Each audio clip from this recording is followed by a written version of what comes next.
Report is sponsored by Anderson Plumbing, Heating, and Air. The Padres and Diamondbacks are getting set for Game 3 of their series tonight down at Petco Park. It's going to be Jose Cabrera going for Arizona and Michael King on the hill for the Friars. First pitch tonight is at 7 o'clock because the game is on ESPN. In other baseball news, Justin Verlander has announced that he is going to retire at the end of the season. Verlander, who has won 3 Cy Youngs, 2 World Series, and an MVP award, will undoubtedly be in the Hall of Fame. Choosing the right home service company isn't just about fixing what's broken. It's about trusting who's in your home. That's why homeowners count on Anderson for friendly professional service that keeps everything running right. Visit AndersonPHA.com.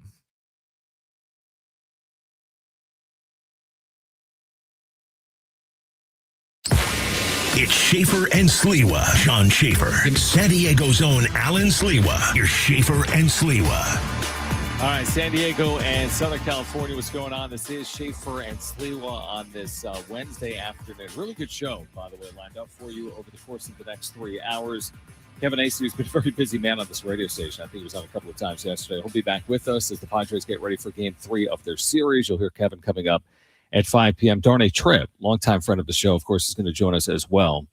The Of Course part is the longtime friend of the show, but Darnay Tripp from NBC7 is going to join us coming up at 4 p.m. So let me start here because there's a lot to react to. We'll get into the Padres win yesterday. I see that Dylan Cease right now is working on a no-hitter through 8 innings against the Giants. He's thrown like 115 pitches, which is actually an interesting conversation because it was just the other day that the Marlins starter, Yuri Perez, was working on a perfect game.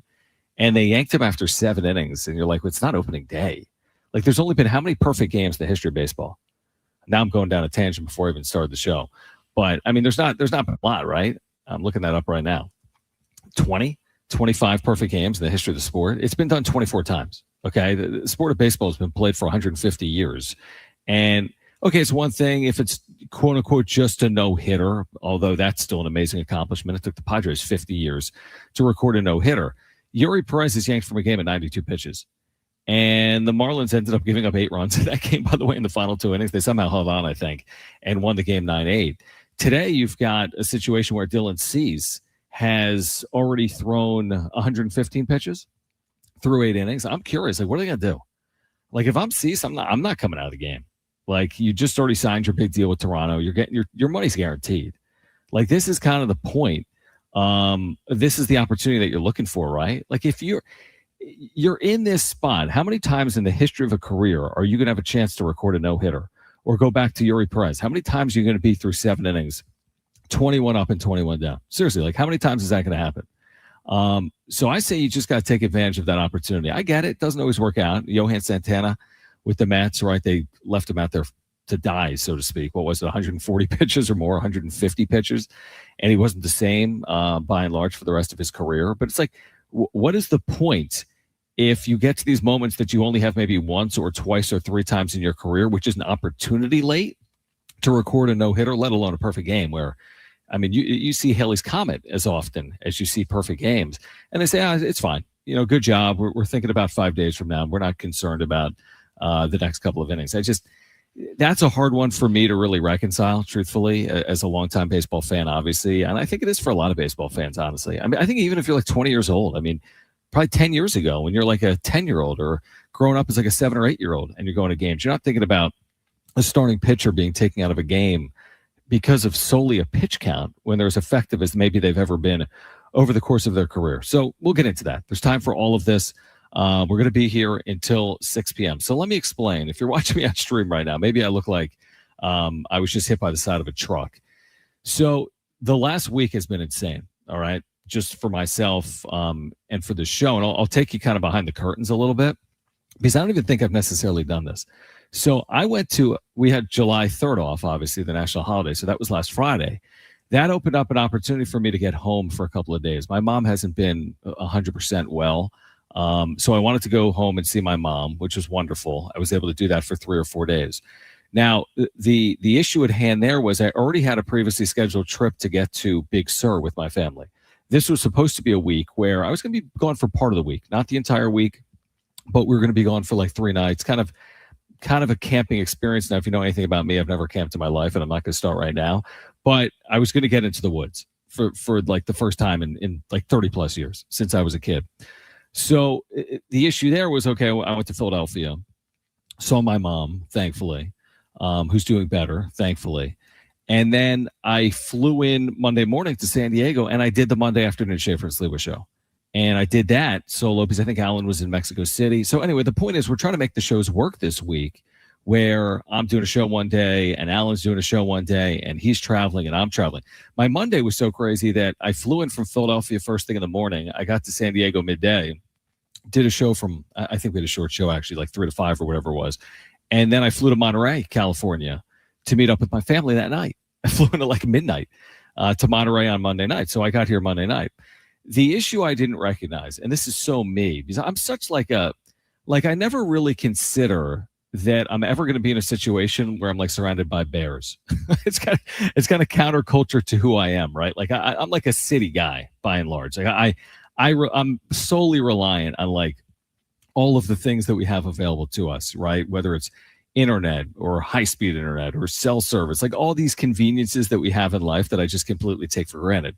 So I get to Big Sur from Monterey on Tuesday morning, and I'm looking around, and I'm like on the edge of the Pacific Ocean. Like we are in San Diego, but I mean, I don't even know where I am. All I see that surrounds me is the ocean and like these massive trees everywhere. And I'm thinking to myself, the only way, and I was supposed to do this Wednesday radio show, only show I was doing while away for 3 nights, because Alan's did yesterday. He's doing Thursday show. So I'm thinking to myself, well, how the hell am I going to do this show on Wednesday? I don't even have like internet, let alone cell service. And the like, again, it's kind of inside radio, who really cares, but I need a cell signal like we have on phones in order to do the show. It's as simple as that. I have a cell signal, I can do the show. It's kind of an amazing thing, but I have to have a cell signal. Well, that became very problematic when I got there yesterday and we check in. They're like, there is no cell service for miles. And when they say miles, they're like 50 miles, like all the way back to Monterey, which is literally an hour-long drive down Route 1 here in, wherever we are, Central California. So I'm like, how am I going to do this? And I've basically spent the last 24 hours trying to figure out a way to do this show. And thankfully, I was able to get back to the property that I stayed at Monday night up here in the Monterey, Carmel area. And I'm in their conference room right now. And I got here an hour before the show and I prayed that the thing would work. And lo and behold, it's working right now. So that's the situation at hand. And that's how I'm going to be bringing you the next 3 hours here on Schaeffer and Sliwa. And oftentimes, like I take this stuff for granted, man.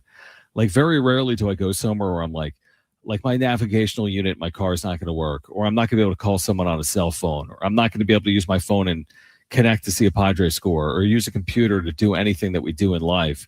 And I really am a fish out of water, man, in Big Sur. Like my friends of ours are camping. We're actually staying. I'm not camping. I'm staying at some like motor lodge because I don't camp, because I'd be eaten if I was camping right now, or I'd be dead. There's no way I would survive if I camped. But we've been out on like these campgrounds, right? Like at Big Sur State Park. And I'll tell you what, man, it is another world. It is like when you spend as much time as I do obsessing over, it's so funny the things we obsess over. Like I'm sitting there looking at box scores and I obsess over starting pitching and why can't the Padres hit? And I'm talking about the Pac-12 and conference realignment. Then you look up and you look around, you're like, what planet am I on? This is such beauty. This is unbelievable. And I so rarely do it. And by so rarely do it, I literally haven't done it since I was, a kid, to the point where I don't even remember. Like, honestly, like Brent, you know this about me. If I was alone last night at Big Sur State Park, I don't think I survived. I mean, maybe I would have survived, but I don't really necessarily know how. I just would have sat there on the ground and prayed for the sun to come back up. I wouldn't have had any ability to like gather food for myself. I wouldn't know like what to drink or do. Anyway, it's a long way of me saying we're here. We've got the show for you. Looking forward to it over the course of the next 3 hours. Should be a really good show. And of course, we're going to get into the Padres and what played out yesterday. Here's the other thing. This is something that I don't think I've had this play out probably in 10 years in covering the Padres over the last 10 years.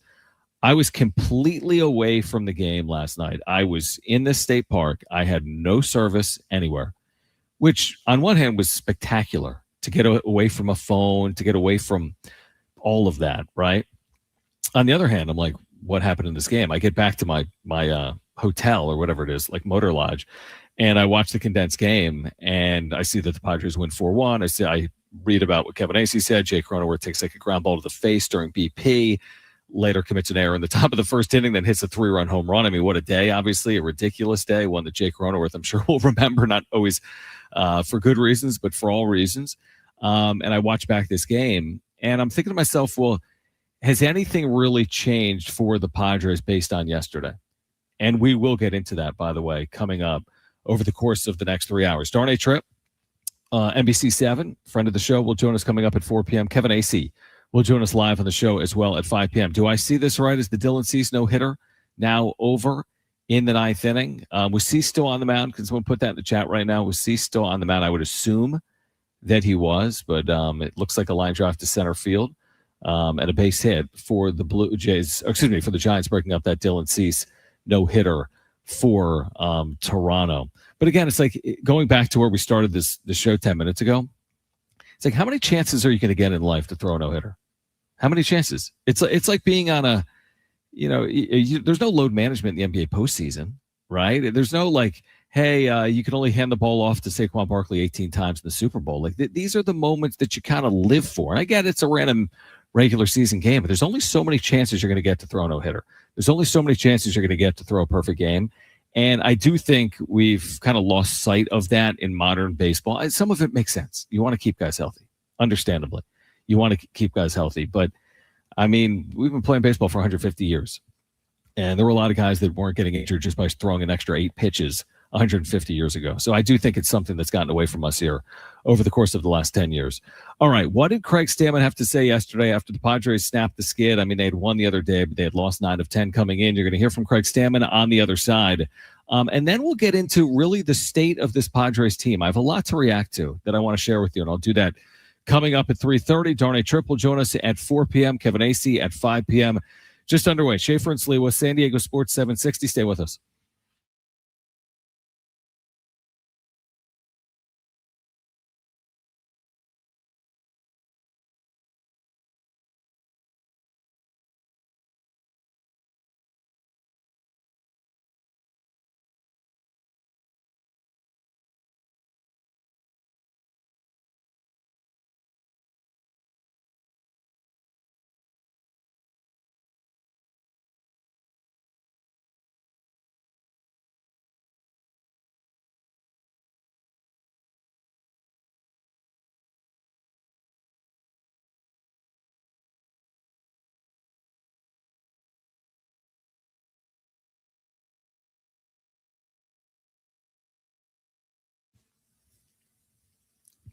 All right, hey guys, it is Schaeffer again for my friends at the all-new Jamul Casino Resort, the Players Place. And of course, July is here, and this summer World Cup watch parties going on everywhere, including a Tony Gwynn Sports Pub, where you can catch every match on the big screen at Tony Gwynn's. During their World Cup watch parties, you can enjoy game day specials, great food, cold drinks, an electric atmosphere for every match. You can grab your crew, experience all the action with Jamul.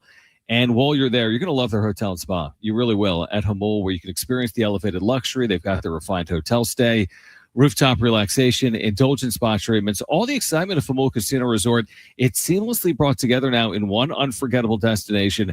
And you can take your stay to the next level with exclusive hotel packages crafted for the ultimate escape. You're going to love their dining options as well when you're there, including Jamul 23 with their lobster buffet. Every day, you can enjoy all-you-can-eat lobster every day, plus dozens of other delicious stations at the all-new Jamul Casino Resort, the Players Place.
All right, Schaeffer and Sliwa, San Diego Sports 760 on this Wednesday afternoon. Alan, by the way, has the day off. I've had my own travel.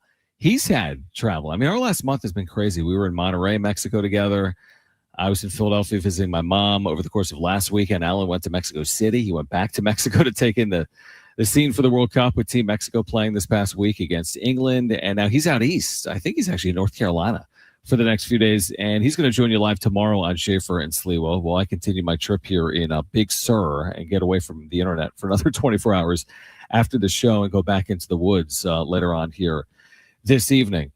There is the amazing thing about the Padres, who have been floundering and are just trying to stay above water, so to speak. They're now a game under 500. The interesting thing is there's actually a lot of commentary I'm going to provide coming up, and there's a lot of different angles to take. There's a lot of tentacles, right? And I appreciate the perspective because I have it. I think that I can provide. And I'm going to do that. So be listening at 3:30 coming up in about 10 minutes because I got some perspective that I wanted to share with you about the Padres. But I do want to share what Craig Stammen had to say post-game last night. Padres, again, get back to the winning ways. Didn't start great, allowed the run. German Marquez threw 30-something pitches, I think, before he recorded it out. But battles through a gutsy performance. Back in that rotation for the time being. Gives you 5 innings. And Padres get that clutch hit from Jake Cronenworth as well. So speaking of German Marquez, this is what Craig Stammen had to say last night about his outing. Yeah, huge. Especially that first inning, just being able to get out of that somehow, some way, and especially limiting the damage the way he did. It honestly gave us some momentum going in the dugout the next inning, and then Toddy keeps the momentum going. First pitch, double in the gap.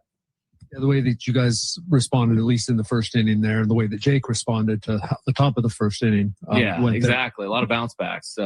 Jake has a tough play. Ball takes a weird bounce, makes an uncharacteristic error at first base, and then comes up with a big, 3-run home run. After a couple guys battled some good at bats to get on base for him. Is Morahone workload? Is he still under the weather?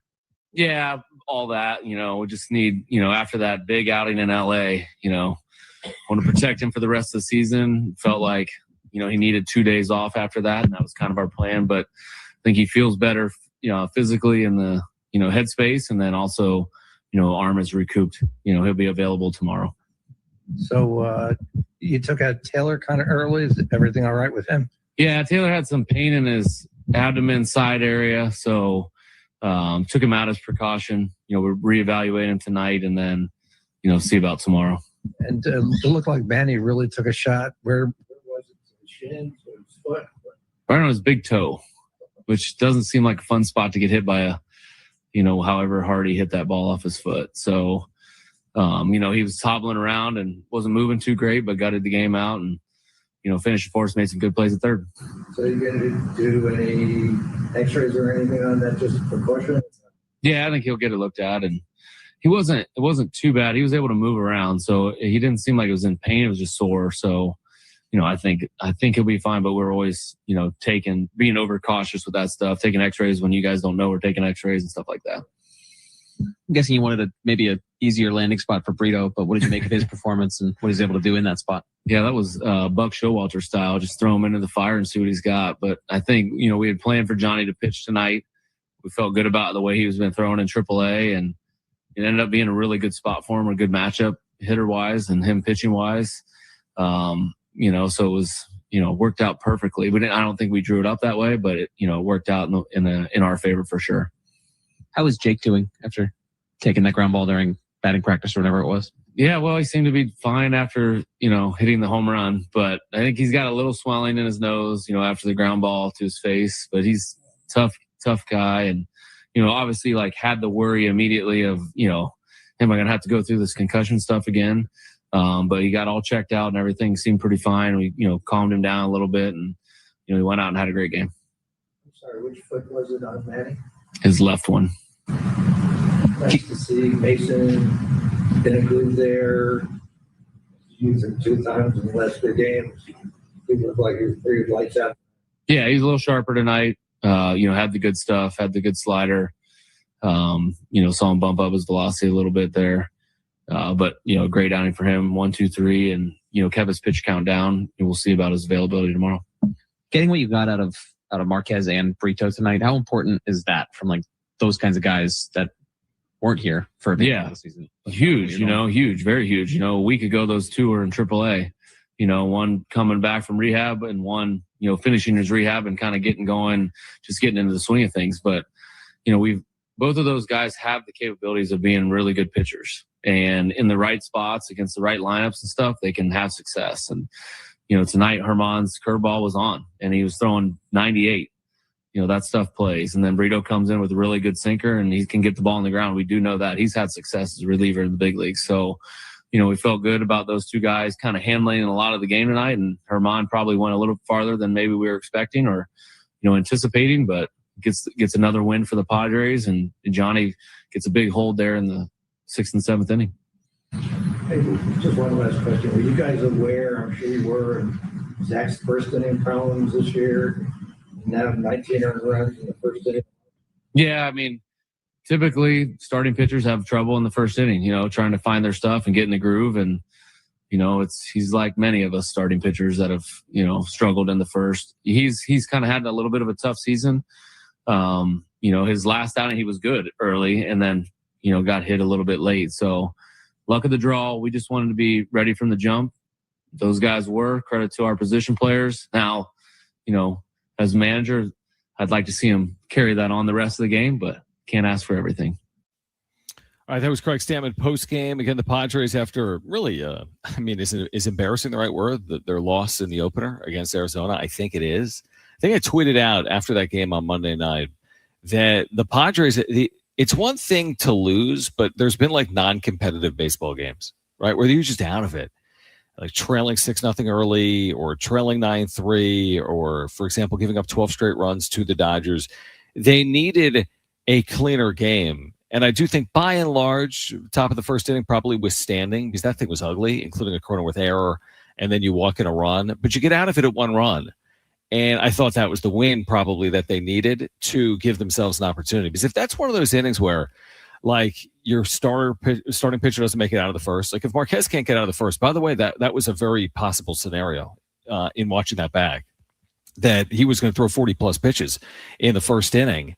And all of a sudden, like, if you're to your bullpen in the first inning, then it's deja vu all over again. And if more than a run scores there and it's 3 or 4 or 5, are you really going to have the same success that you then had in the bottom of the first inning? And by the way, that was the entire offense for the game. After the first inning, that was it, as the Padres won at 4-1. So we'll get more into that on the other side, plus just some overall reaction to the way the Padres are playing and why last night actually doesn't give me more optimism for where they are moving forward. So I'll discuss that with you on the other side. Darnay Tripp at 4 p.m. will join us live. Kevin Acee live at 5 p.m. This is Schaeffer and Sliwa, San Diego Sports 760. We're live on the iHeartRadio app.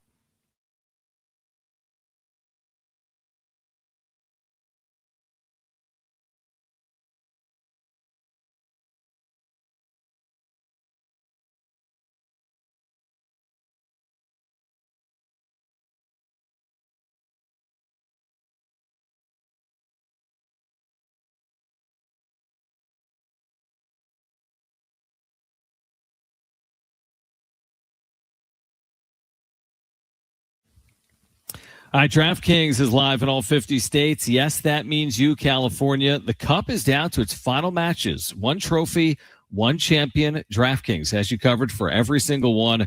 The DraftKings app is now live in California. So whether you're catching the early kickoff before work or the late match at the bar, you're in on every minute, every match, every moment, all in one app. Right here in California, the world's biggest stage in the palm of your hand. New DraftKings customers sign up with code SD760. Spend $5 to get $200 in total rewards over 21 days. That's code SD760.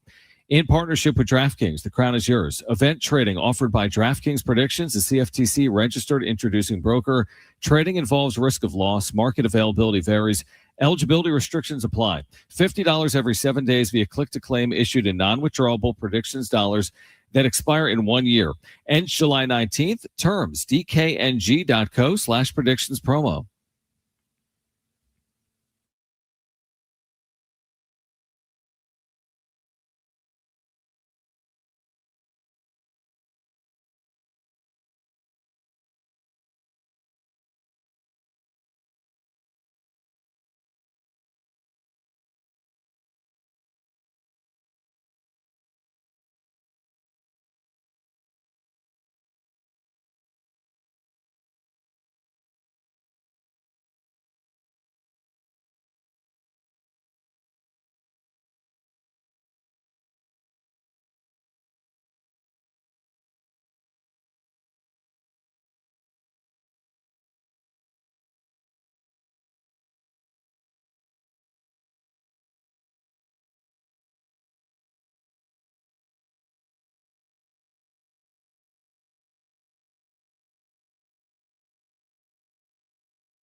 This report is sponsored by Anderson Plumbing, Heating, and Air.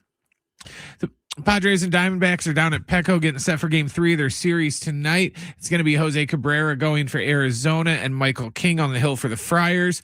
First pitch tonight is at 7 o'clock because they are on ESPN. In other baseball news, Justin Verlander has announced that he is going to retire at the end of the season. Verlander won 3 Cy Young Awards, 2 World Series, and an MVP, and he currently has 266 wins. Choosing the right home service company isn't just about fixing what's broken. It's about trusting who's in your home. That's why homeowners count on Anderson for friendly professional service that keeps everything running right. Visit AndersonPHA.com.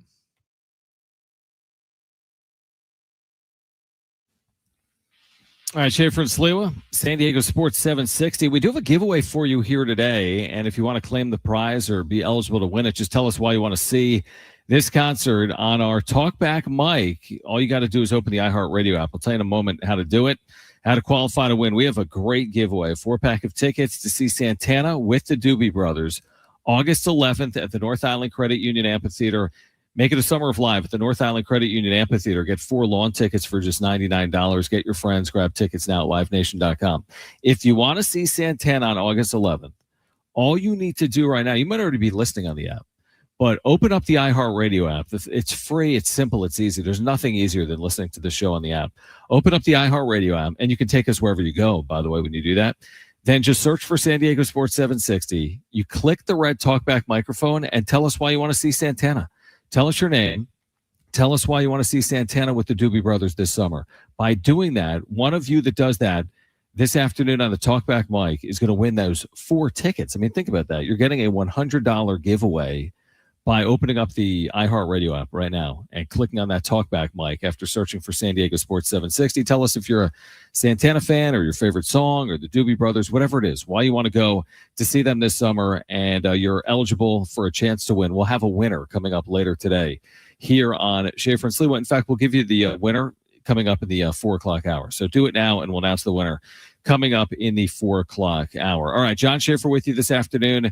I am in where I don't even know where I am, Central California on the coast, doing the show. Alan Sliwa will be doing the show tomorrow. I am back on Friday in studio in San Diego and looking forward to that. So we've spent 30 minutes talking about everything, but we've spent some time talking about the Padres and their win last night. And would you prefer it to a loss? I mean, that's a dumb question to even ask, of course.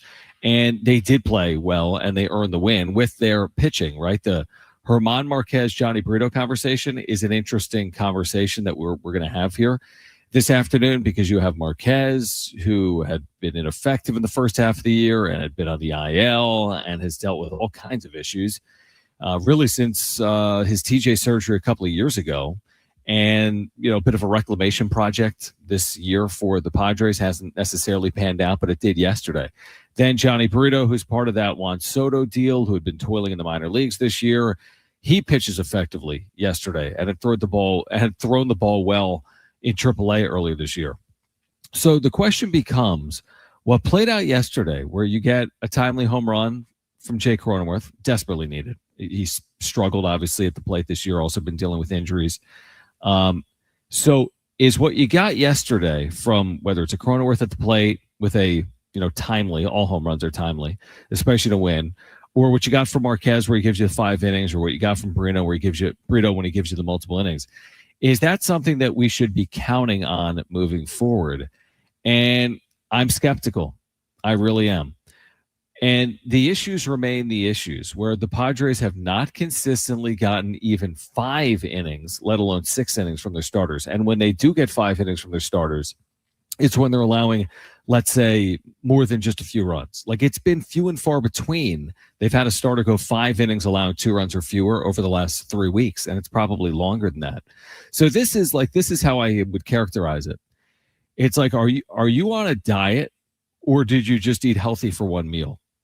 And there's a big difference. Like, I can eat a salad this afternoon and say I've started a diet, and then get back to, chicken fingers tonight. I'm a vegetarian, but you get the point, right? It's easy to do it once, so to speak. It's another thing to replicate on it. And that's where my skepticism lies.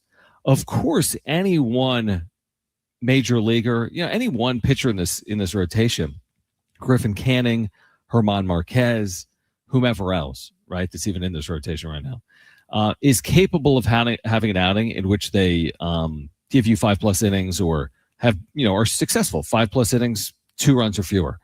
But can it be replicated over and over and over again? And therein lies the problem. It's like the problem with dieting or the problem with running. There's a lot of people that can run a mile or even a 5K, but are they going to get back to it? Are they going to run a 5K on a Saturday and then come Monday when it's drizzling outside or the weather isn't perfect? Are you going to go back out there and run another 5K and over and over and over again? Because by and large, most people revert back to their old ways. Myself would be included in that. You tell yourself, hey, I'm gonna drink less caffeine. I'm gonna eat healthier. I'm gonna exercise more, and you might be able to do it for a period of time. Now, I get it; these are professional athletes, but we're not talking about their health right now. We're talking about their ability to replicate success, and they have proven for the better part of the season that they're not able to do it. And this, of course, is the biggest difference between baseball and these other sports, where in baseball, you're so heavily reliant on starting pitching, you cannot escape it. Where in basketball, you don't need to change anything up. Like if LeBron James is good, he's good every game. If Victor Wembanyama is good, he's good every game. By and large, you understand the point. Shai Gilgeous-Alexander. Patrick Mahomes is good. He's good by and large every game. We can't say the same about A, the 5 pitchers in this rotation right now, and B, even if they are good occasionally, are they able to replicate that success moving forward? And that is the issue at hand with the San Diego Padres right now. And there is my skepticism right now with the Padres. I see a night like last night, and I say I want to see it over and over and over again, but I've been saying it since the 1st of May, and I haven't seen it.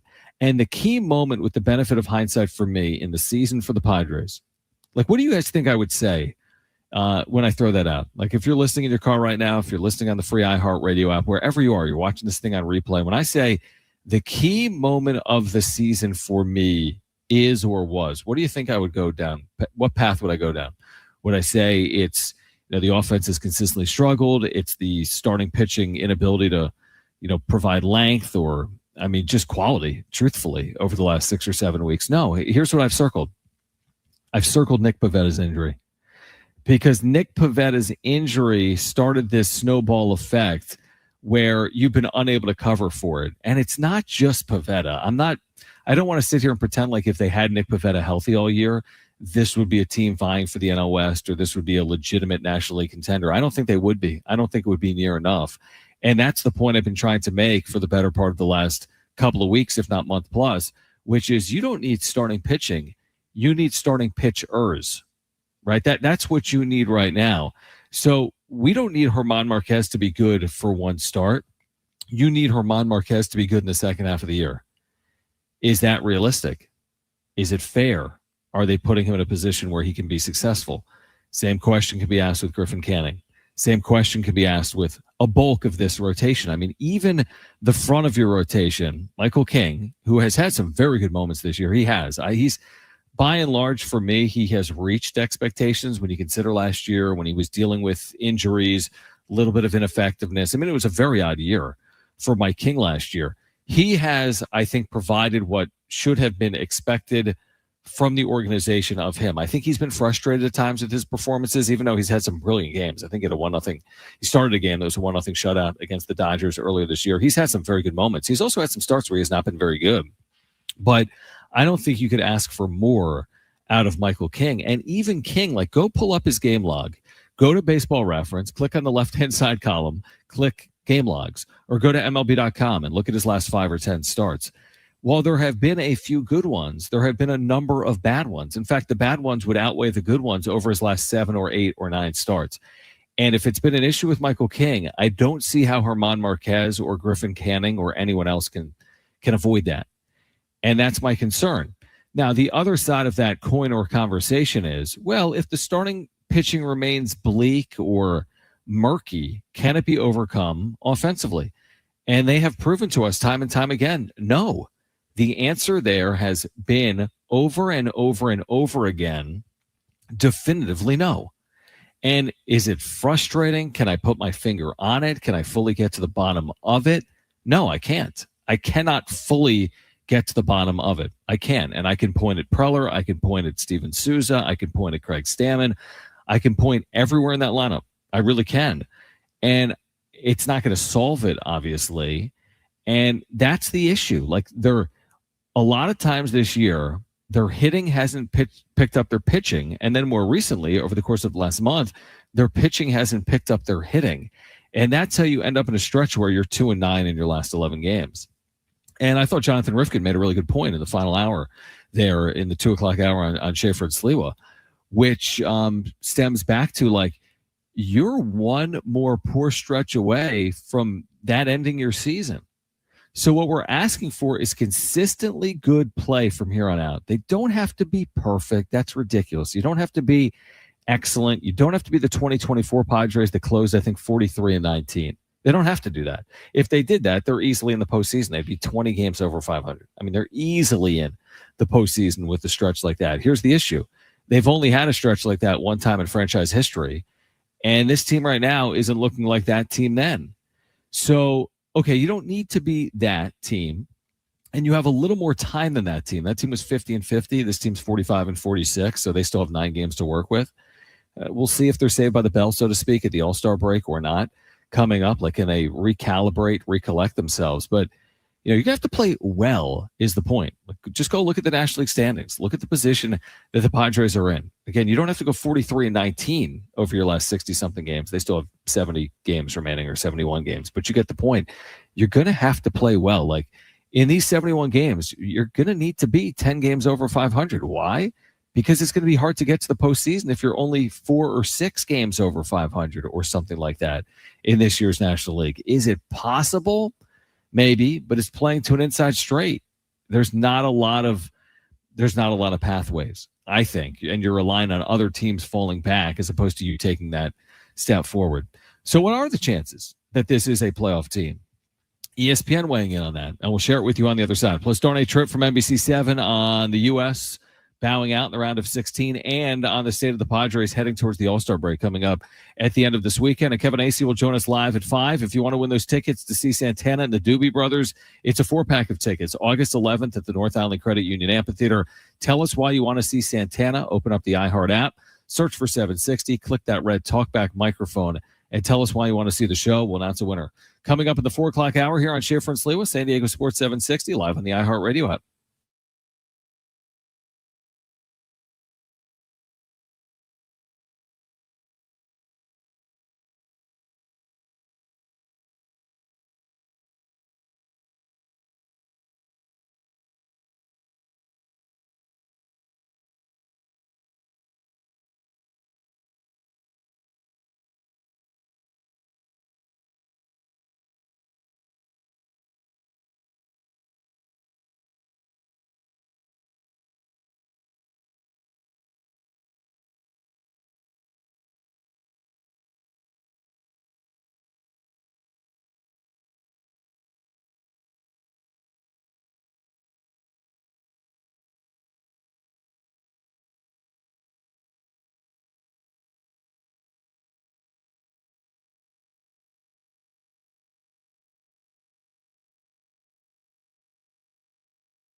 All right, Schaeffer and Sliwa. Darnay Tripp is going to join us live, NBC7. Great voice on all things San Diego sports and on the World Cup. Will join us coming up at 4 p.m. But, of course, we'll spend a lot of time on the Padres, trying to make it 2 in a row tonight down at Petco. That later start, the 7:10 start that Brent's been talking about tonight for the Padres and the Diamondbacks. So that's tonight at 7:10. With you here on Schaeffer and Sliwa until 6 p.m. here tonight. It will be, by the way, Michael King tonight for the Padres in Game 3 of this series. We do want to remind you we're giving away that 4-pack of tickets to see Santana. If you want to enter to win, just open up the app, search for 760, click the red talkback mic, and tell us why you want to go.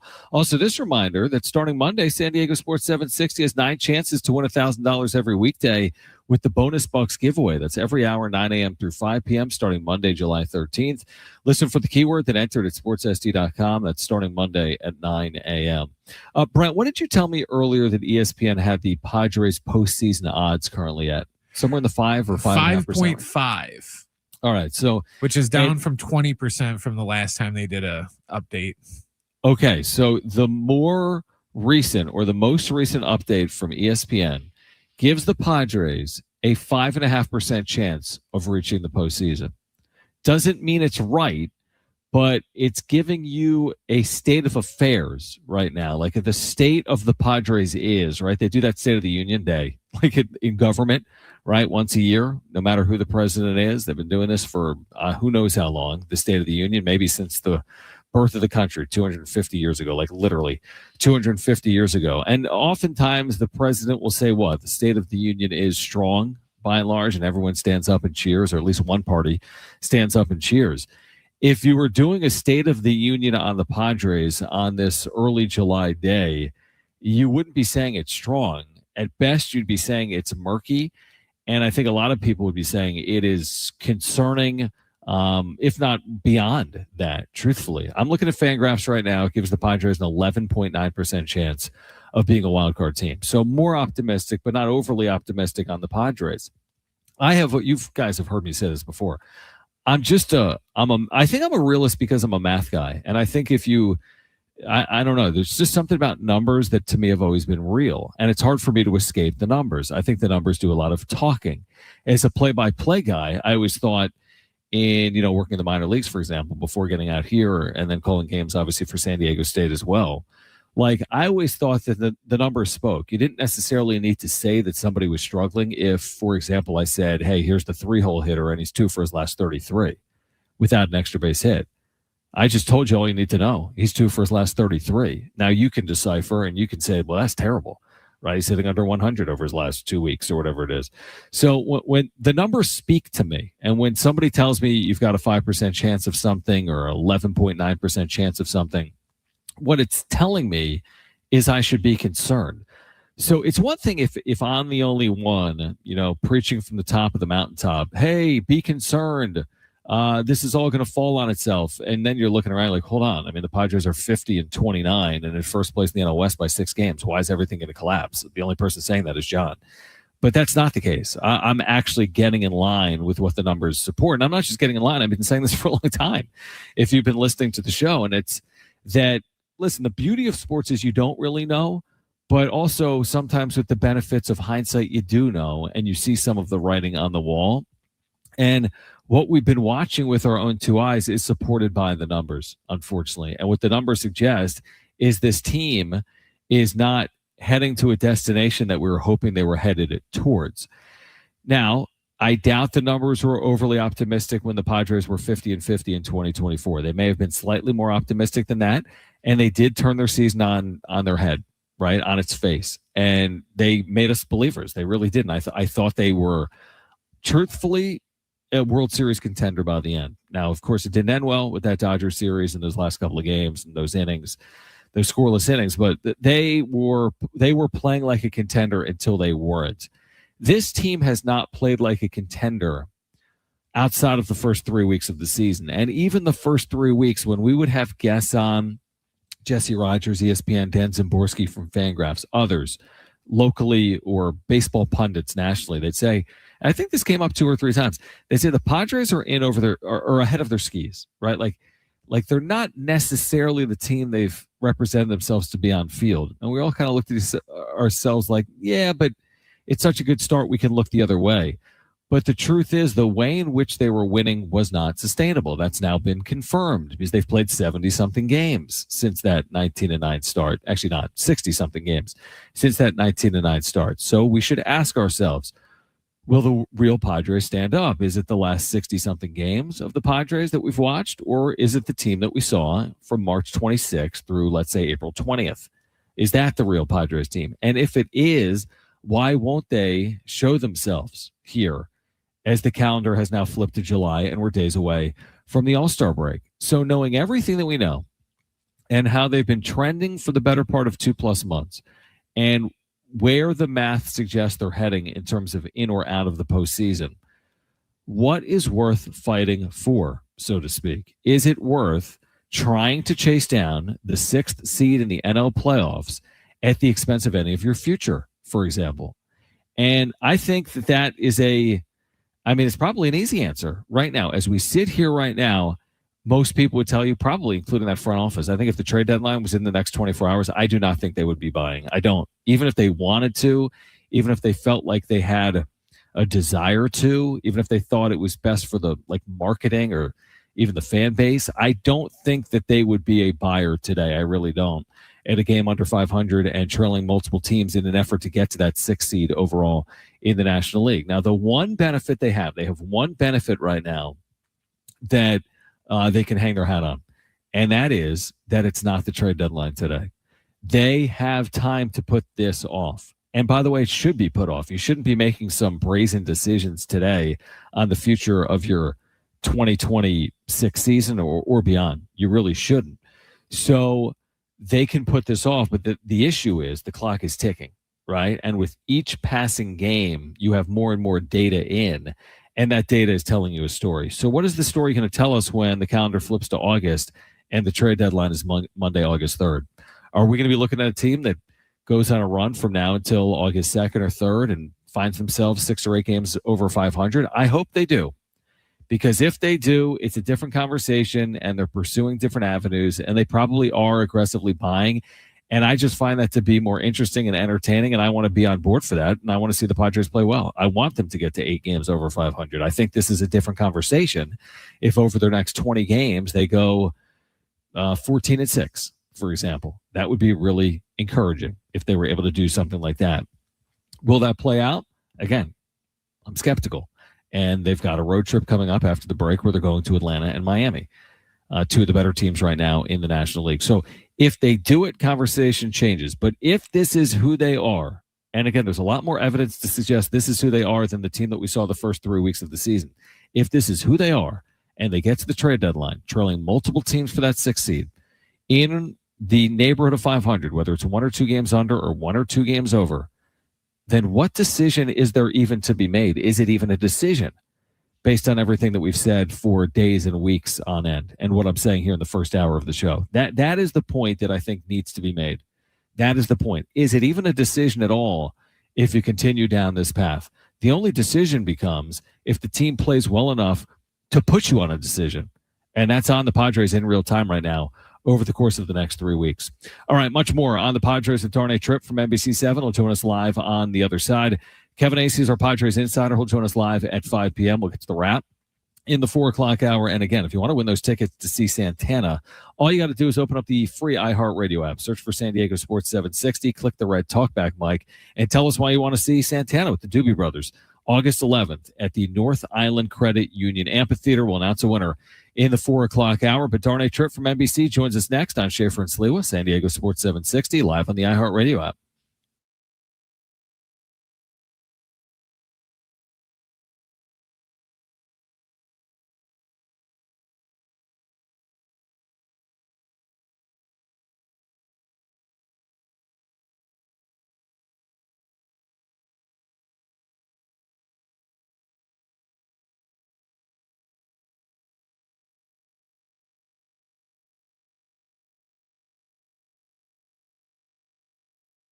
All right, DraftKings is live in all 50 states. Yes, that means you, California. The Cup is down to its final matches. 1 trophy, 1 champion. DraftKings has you covered for every single one.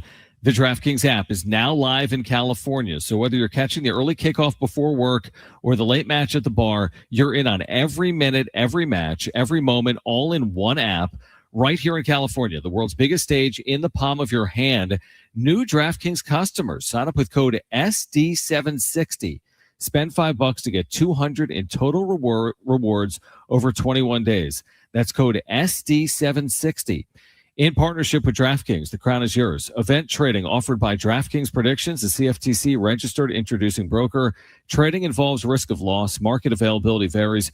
Eligibility restrictions apply. $50 every 7 days via click-to-claim issued in non-withdrawable predictions dollars that expire in 1 year. Ends July 19th. Terms, dkng.co/predictions promo.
This report is sponsored by Lowe's.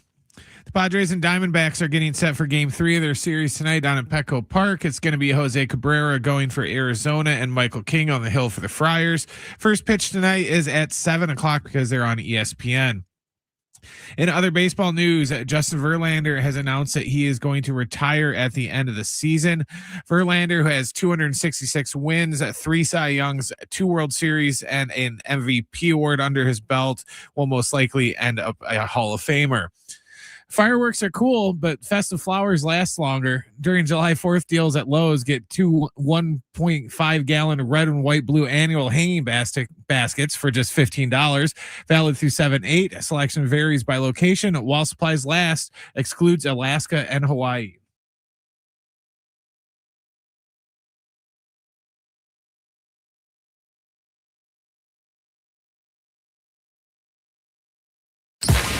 It's Schaeffer and Sliwa. Sean Schaeffer and San Diego's own Alan Sliwa. Your Schaeffer and Sliwa.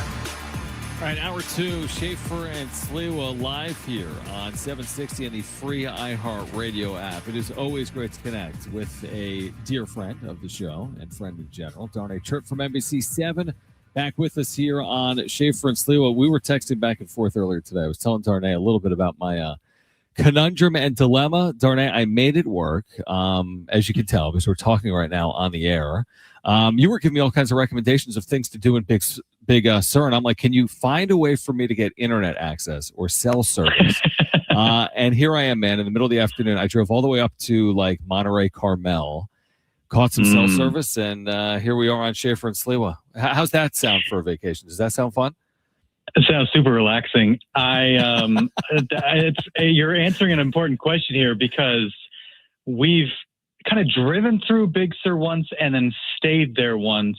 Okay. And thinking about where we stayed, I don't think we had any cell coverage at all. And so, yeah, it's not the type of place like Big Sur. You want to take a million pictures and videos, but then you have to go back and post them later because that's the charm of Big Sur. You're a little bit off the grid. And so I'm glad, I understand you have to do a little driving around to make it work. And this is why we appreciate you, John, your relentless dedication to the job, whatever it takes to get it done. So hats off to you. I appreciate you saying it, but I'm the idiot that is like, oh yeah, I'm going to Big Sur. I'll just, just do my show from there. And they looked at me like I had three heads. I'm like, do you have hardwired Ethernet? They're like, we don't have Ethernet. We don't have internet. No. What are you talking about? So anyway, we make the best of the situation, and let's talk some Padres baseball. I want to talk about where the U.S. stands coming out of this World Cup as well with Darnay Tripp from NBC7. But I spent a decent part of the first hour saying that I'm trying to find some reasons for optimism based on what played out last night. Obviously, they win, but you look at the overall trend lines, and obviously this team has not played well for a good amount of time, including here, even worse, probably more recently. Do you have some reasons for optimism that maybe I'm missing? Is there anything below the surface or that is occurring to us right now that this can be salvaged, or how do you feel about this team right now? I mean, I think it's just simple math is what has to give you hope at this point. What'd you say, 71 games left to go? Like that is what it is. However many games you have to make up, 5-6 games because you're on the wrong end of the tiebreakers. Like that's what gives you hope at this point. And I am always one that's hesitant to be like, it's over, or it's a lock, or it's never going to happen, because like it's sports and crazy things happen. That's what makes it fun. It is completely wild and unpredictable. And you do look at certain things and say, okay, I'm not surprised it played out that way. Last year, going to the wild card, Padres were terrible on the road and could not beat playoff teams. They went on the road against a playoff team and they lost, of course. So some stuff plays out according to what your expectations would be. But and I heard you talking about the Fangraphs and ESPN odds. What would their odds have been in 2024 when the Padres were 50-50 that they would go 43-19? I'm guessing that number wouldn't be very high. So you just never know. And the fact is there is a good chunk of the season remaining. And for that reason alone, you'd be like, yeah, okay. The lineup's been a little bit more frisky of late, and, the bullpen still, it's got some solid pieces. Obviously the rotation, is a struggle for the most part. But you still have a good chunk of the season. Do I have any tangible reason to feel optimistic based on anything happening on the roster? No, I think it's just where we are in the calendar. I think it's well said. Darnay Tripp, NBC7, with us right now on Schaeffer and Sliwa. Did you just see this recent move? I don't know if you have or not. Samad Taylor officially to the IL. Luis Rengifo has been activated from AAA. I kind of forgot he was in the organization. They recently signed him. What do you see as the discernible impact there? Because Taylor, at least for a brief period of time, kind of got the offense at least pointed in the right direction, not to make it a top 10 offense, but better than the 30th best offense in the sport. And even as he goes on the IL, he has hit 330. He does have an OPS over 800. He's fielded his position well. And it feels as if the injuries have piled up. So what's the impact of this one? Yeah, I mean, he's a spark plug, right? I mean, if you were to name the most important players in the Padres season so far, like you probably start with Mason Miller, Fernando's probably on that list somewhere. maybe Walker Buehler for a stretch, but I don't think you name a ton of names before you say Samad Taylor. Even in a relatively short period of time, it seemed like, the few days, a week after his arrival, you started to see this team kind of come alive a little bit offensively. And even if they weren't going on long win streaks, he's playing respectable 500 baseball. Now he's obviously around during this losing streak as well. And, I think we've seen him, not completely tank. I'd have to take a closer look at his numbers, but maybe quiet down a little bit. There's been some shuffling in the lineup. You get Jake Cronenworth back. Jake's obviously done some good things. So, he provides a little bit more, not that he provides a ton of slug, but as we saw, last night, provides a little bit more slug. So, it's hard to say, and they're not going to be able to get by without Samad Taylor, but you can't minimize the importance of a guy who's, has delivered a spark. And so it sounds like it's not going to be a long-term thing. He sounds confident just based on what you're seeing from, Jeff Sanders and other folks over in the clubhouse today that, hopefully it's not a long-term thing. But, given how thin the lineup is and how, rough it has been towards the bottom, he's obviously spent some time there. If he is higher in the lineup, that moves some of your, more productive at-bats a little bit lower. Like you don't necessarily want to see him move out of the equation just because he's been a reliable, exciting piece for a lineup that's needed a little bit of energy. If you were in the GM shoes, I mean, I made this point a few minutes ago. I don't know if you heard me say it. It's like the one benefit he has is a little bit of time. He's not making a decision on the future of the 2026 team or even 2027 today, but he will be at some point, right, in late July or in early August. If you were in his shoes, knowing everything that we know, how willing are you to invest in 2026, or is that solely contingent on what plays out over the next 20 games? Yeah, it's interesting. You could see a world maybe in previous seasons. Now, when was this? The Rise trade was early May. Cease was done earlier, but we've seen AJ strike early. I think even in 2021, I want to say the Frazier deal was like a week before the deadline or so. Yeah, you've seen him make moves a little bit on the early end. I just don't know if, you could see a situation where he'd do that if it were the right season. I just don't think this is the right time, the right season to do that. I think because you're on the wrong side of the tiebreakers, because you have some clear holes in the roster and you don't have a whole lot to work with, you've got a new ownership group. I don't know if this is the right year to try and, get ahead of everybody else with the move that you make and hope that this benefits you leading up to the deadline. And maybe you get somebody at a lesser cost because it's before the bidding wars really begin. But I think the calendar kind of tells you when they need to make a decision because their first 10 games after the All-Star break are all on the road. I want to say they go to Atlanta. They go to Atlanta, I think, for 4. Yeah. And then they go to Miami, who is also ahead of them. And so there's a chance to maybe get ahead in a tiebreaker there. I don't think they see the Marlins again until September. But say they sweep Miami and say they kind of get back into the mix. So you can maybe make an argument for upgrading to some extent at the deadline.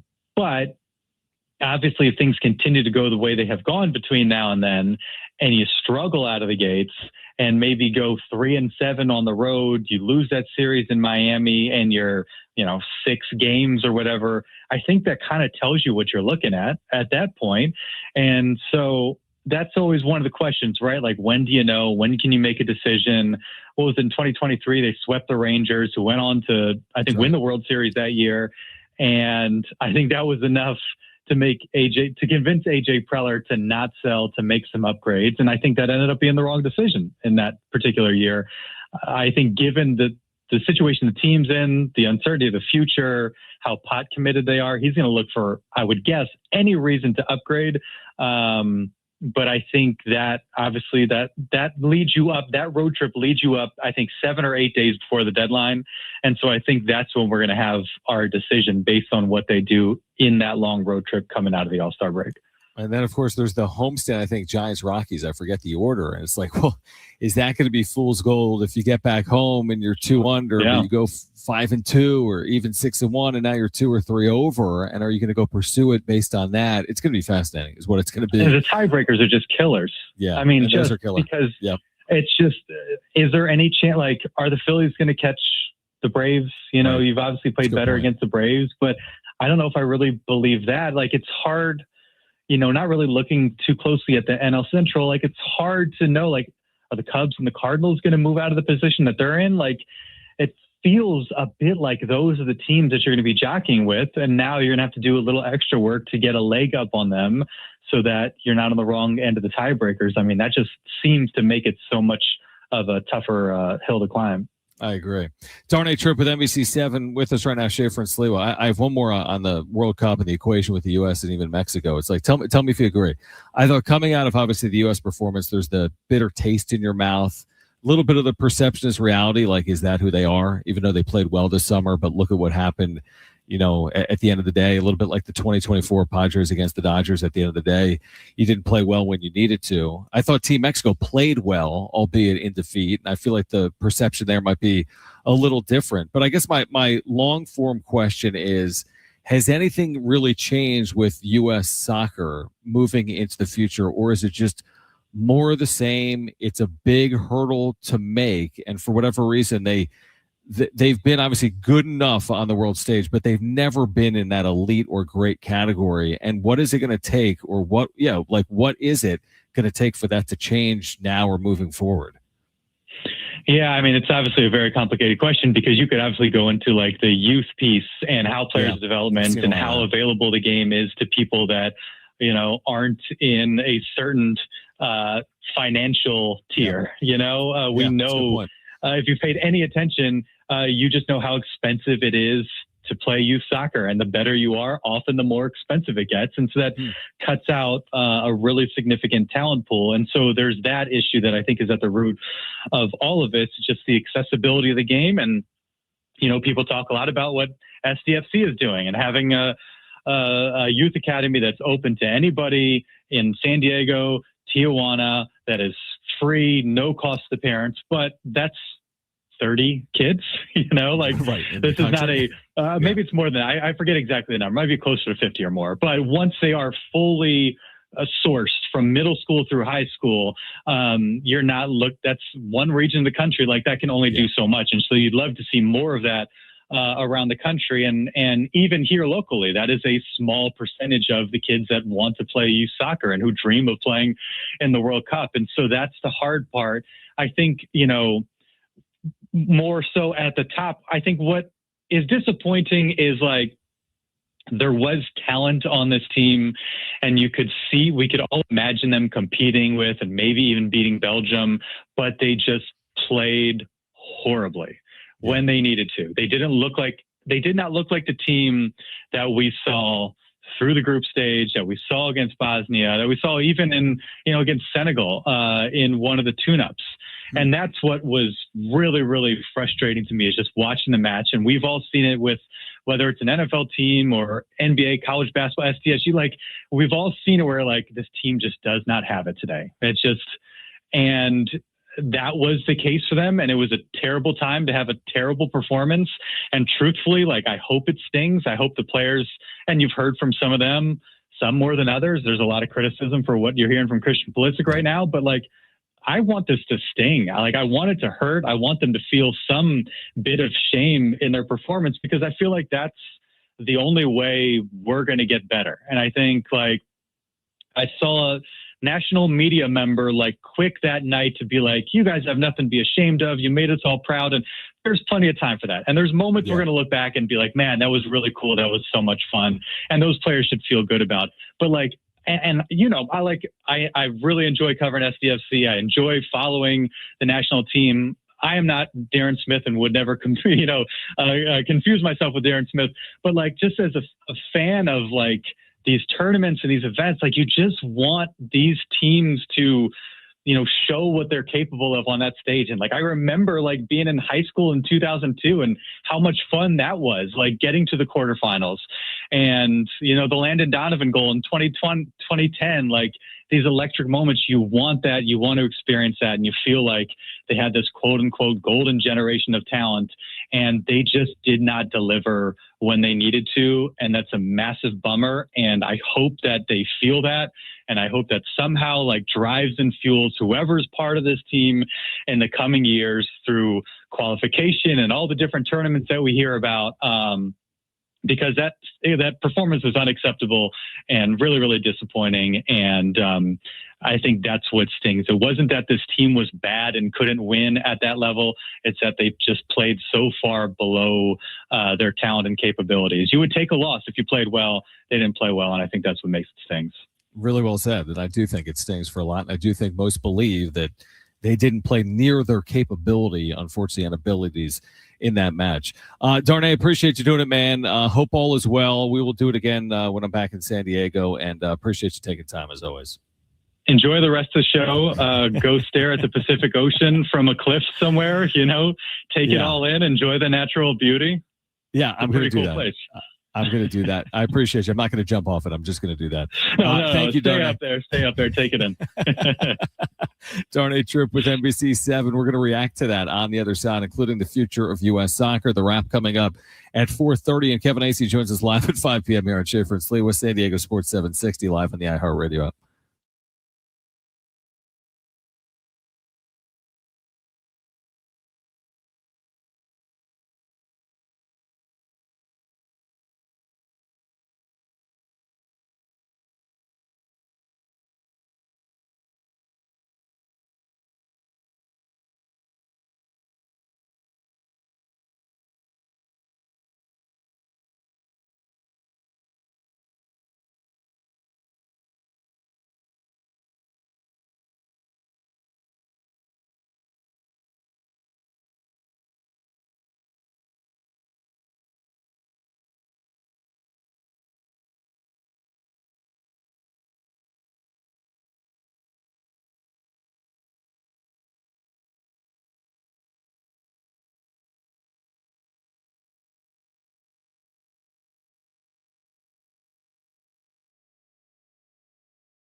Schaeffer and Sliwa, San Diego Sports 760. Kevin Acee joining us live at 5 p.m. We'll get to the wrap coming up at 4:30.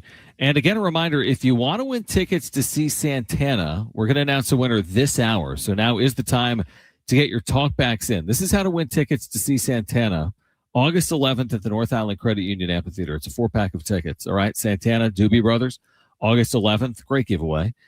If you want tickets, just tell us why you want to see the show on the talkback mic. How do you do that? Maybe you're listening right now on the app. Just click the red talkback microphone. Maybe you're not on the app right now. Open up the free iHeartRadio app. Search for San Diego Sports 760. Click the red talkback microphone. You can leave us a 30-second talkback. Just tell us your name and why you want to see Santana this summer. We'll announce the winner of those tickets coming up between now and 5 p.m. So what's interesting here about Team USA and the World Cup and what comes next, and of course that's a conversation that's going to play out over weeks, months, years, literally, at least on the world stage, is that, and I know Alan spent time on this yesterday, and I know Jonathan Rifkin spent time on this. I'm sure Ben Fletcher did earlier today as well. I just go back to that perception reality conversation, which I feel like a lot of sports is centered around. I'll give you an example. You can have an amazing year that isn't remembered as such just based on what you do on your way out. Look no further than all I have to say is 28-3, right? That's all I got to say for me to say what I'm saying. Yet Atlanta was unbelievable that year. Nobody remembers the Falcons as the NFC champs. They remember them as choke artists. How do you remember the 2024 Padres? I mean, yes, I remember the second half and the really good run, but a lot of people are going to circle the 24 scoreless innings and the 2-1 series lead against the Dodgers and summarize the season based on their inabilities, their failures there in the final couple of games of that series. That's the issue that the U.S. men's team is running up against, in my opinion, moving forward for probably a good amount of time.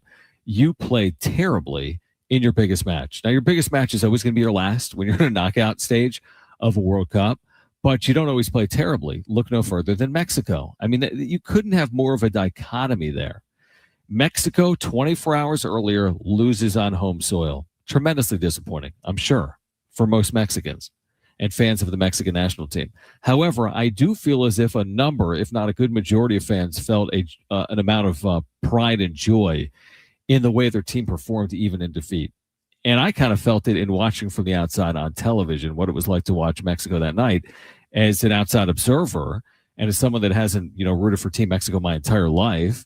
I felt as if they really performed well on that stage despite the end result. But I can't say the same about the U.S. men's national team. I thought they played terribly. And now I am far from an expert, but like the 30+ million people that watched, most of those fans and most of those viewers are not soccer experts or experts on the U.S. men's national team. But the taste that will leave them this summer with the World Cup and their team is that, wow, we are nowhere near the class of some of these other nations in the world. And if you just watch the Belgium match and nothing else, you saw a team that looked like they probably didn't even belong in the tournament, truthfully. The defensive breakdowns, the indecisions, the absurdity of the third goal. I mean, that thing was utter insanity, the way that played out with the goalkeeper and basically just allowing something that you would see. I don't even know if you'd see it in college soccer, but something you'd see maybe on like the college or, amateur level that plays out on the world stage. So I guess my question is, how do you turn the page from that? And where do you go from there? And maybe it is something that energizes and refocuses the group and U.S. men's soccer as a whole. But it does feel as if it's something that may take a while to overcome. Just watching that play out in real time on home soil with all that disappointment, it leaves a lot to be desired. And I completely agree with what Darnay said, which is, it's one thing to lose. It's another thing to lose in the manner in which they lost. And I would say the same thing about the 2024 Padres. It's one thing to lose. If you lost that series to the Dodgers 3-1, as opposed to leading 2-1 and then not scoring the last 24 innings, or if the Falcons lost the Patriots that Super Bowl and they lost 17-14 and it was back and forth and the Patriots kicked a field goal in the final minute of the fourth quarter, we'd remember it a lot differently. But again, it's hard to escape some of those moments. And what you do on that biggest stage sometimes will follow you whether you're successful or you fail on that stage. The wrap is coming up on the other side. We'll get to that. Plus, Kevin Acee joining us live at 5 p.m. We're here until 6 p.m. This is Schaeffer and Sliwa, San Diego Sports 760, live on the iHeartRadio app.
This report is sponsored by Lowe's.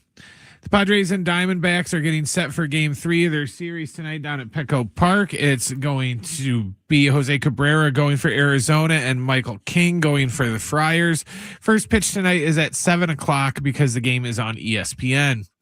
In other baseball news, Justin Verlander has announced that he is going to retire at the end of the season. Verlander, who currently has 266 wins, 3 Cy Youngs, and 2 World Series championships to go along with 1 MVP award, will most likely end up a Hall of Famer. Fireworks are cool, but festive flowers last longer. During July 4th deals at Lowe's, get 2 1.5-gallon red, white, and blue annual hanging baskets for just $15. Valid through 7/8. Selection varies by location while supplies last. Excludes Alaska and Hawaii.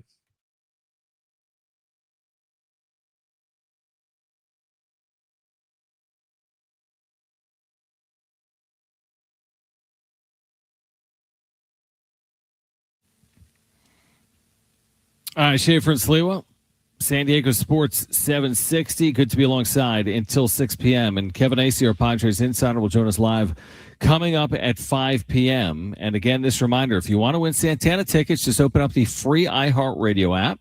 Search for San Diego Sports 760. Click that red talkback microphone and tell us why you want to see Santana this summer. We've got a free 4-pack of tickets to a listener.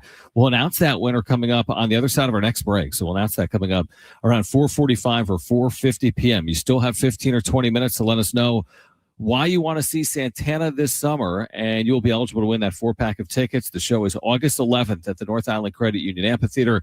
To be eligible to win, maybe you're listening on the app right now. Click on the red talkback mic, or go to the free iHeartRadio app. Search for San Diego Sports 760.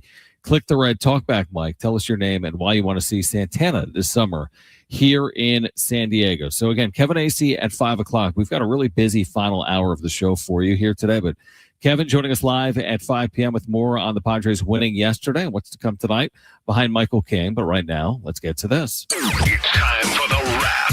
Presented by Sombrero Mexican Food. Check out their website at sombreromex.com. Who do you think is going to win the World Cup? I think France is going to win the World Cup. Now, again, it's just obviously my guess, and I think there's a lot of, the teams remaining by and large could make a case. There's probably 3-4 teams that could easily make a case. Obviously, Argentina has won it. Spain might have been the favorite coming in. France in that conversation as well, with maybe the best player in the world in Mbappe. So I just think France is kind of primed for the opportunity. I feel like Argentina is, what's the right terminology here, on borrowed time, or they've gotten too cute, certainly. Now they get credit for what they did yesterday against Egypt and all that conversation, but are they going to be able to get by when playing teams like France or Spain when they've had troubles against Cape Verde and Egypt, for example? So I think France, but out of France, Spain, Argentina, none of that, of course, would surprise us, but my hunch or my rooting interest, I think, as well, I think France will be the team ultimately to hoist the World Cup in America, in New York, in 2026. Next question. Is Justin Verlander a first ballot Hall of Famer? Definitively, easily. He's one of the best pitchers of our lifetime. He's got the Cy Youngs. He's got the World Series. And he's got an MVP award. It feels like he's pitched for my entire life, truthfully. So, yeah, he's a first ballot Hall of Famer. He's going to rack up nearly 100% of the votes, would be my guess as well. But you look at where modern baseball is heading with pitching, and specifically starting pitching, is you're not going to rack up the same win totals, right, as what we've seen throughout baseball history. Oftentimes with position players, we say, get to 500 home runs, get to 3,000 hits, and there's your pathway to the Hall of Fame. Even that's not going to be easy moving forward. These players aren't playing as many games as they did as recently as, let's say, 10 or 15 years ago. So it's harder to, compile, so to speak. One of the last examples of someone that might be compiling those stats would be someone like Manny Machado, who I do think is still within reach of something like 500 and 3,000 hits. Verlander, again, is he's in rarefied air. There's not a lot of pitchers in baseball that are going to rack up the wins like he has in his career, and nobody's touching 300 wins again. It's going to be hard enough to get to 200 wins again. It'll be interesting to see the arguments made moving forward for starting pitchers and how they do ultimately make Hall of Fames. after you get through pitchers like Clayton Kershaw and Justin Verlander. But I mean, I'm sure you agree, Brent, that not only is he a Hall of Famer, he's a near unanimous first ballot Hall of Famer. It's a no-brainer. I said he's got 3 Cy Youngs, he's got 2 World Series, and an MVP. And the MVP for me is the big one because it's rare for a pitcher to get an MVP. You know, it's a Verlander. Who was that? Kershaw got it the one year, but like, there's only a handful of guys in like the history of the sport that have gotten MVP as a starting pitcher. So. That's a great point. Next question. What the hell's taking so long for LeBron to decide where he's going? Kind of the story of LeBron's career, isn't it? A lot of the league and the focus of the sport is on his future, and he's been in no hurry. And by the way, this has taken a period of time, right? Like, we're into the second week of free agency, and apparently he is in no hurry. So I'm not surprised by it, considering everything we know about LeBron James. Of course, it's an important decision. I don't think it's as important as NBA fans or even LeBron James in his camp are making it out to be. I don't see LeBron James today. Maybe I'll be proven wrong. And people have said this for 10 years about LeBron James. They said it for 10 years about Tom Brady. I don't think he's a missing piece right now. Like, maybe he's a missing piece if he goes to a team like San Antonio, which is already like right there. Even without LeBron James, could be an NBA champ, or a missing piece for Oklahoma City, but they've already won a championship and we're in a Western Conference final, or like a team like the Knicks, but they just won. So obviously, great player, still playing at a very high level. They could have a massive impact, but I don't think a missing championship piece at this point in his career. Where are we in the front runners, by the way, Brent? Is it what? Cleveland, Philadelphia, Golden State with an outside chance still? It was Golden State, Philly, and what was the third one? Miami, I think. Miami, that's right. Yeah, we've heard Miami. Now, Miami's interesting just to have like a newer big three out there with Bam, Giannis, LeBron. I do think that would be interesting.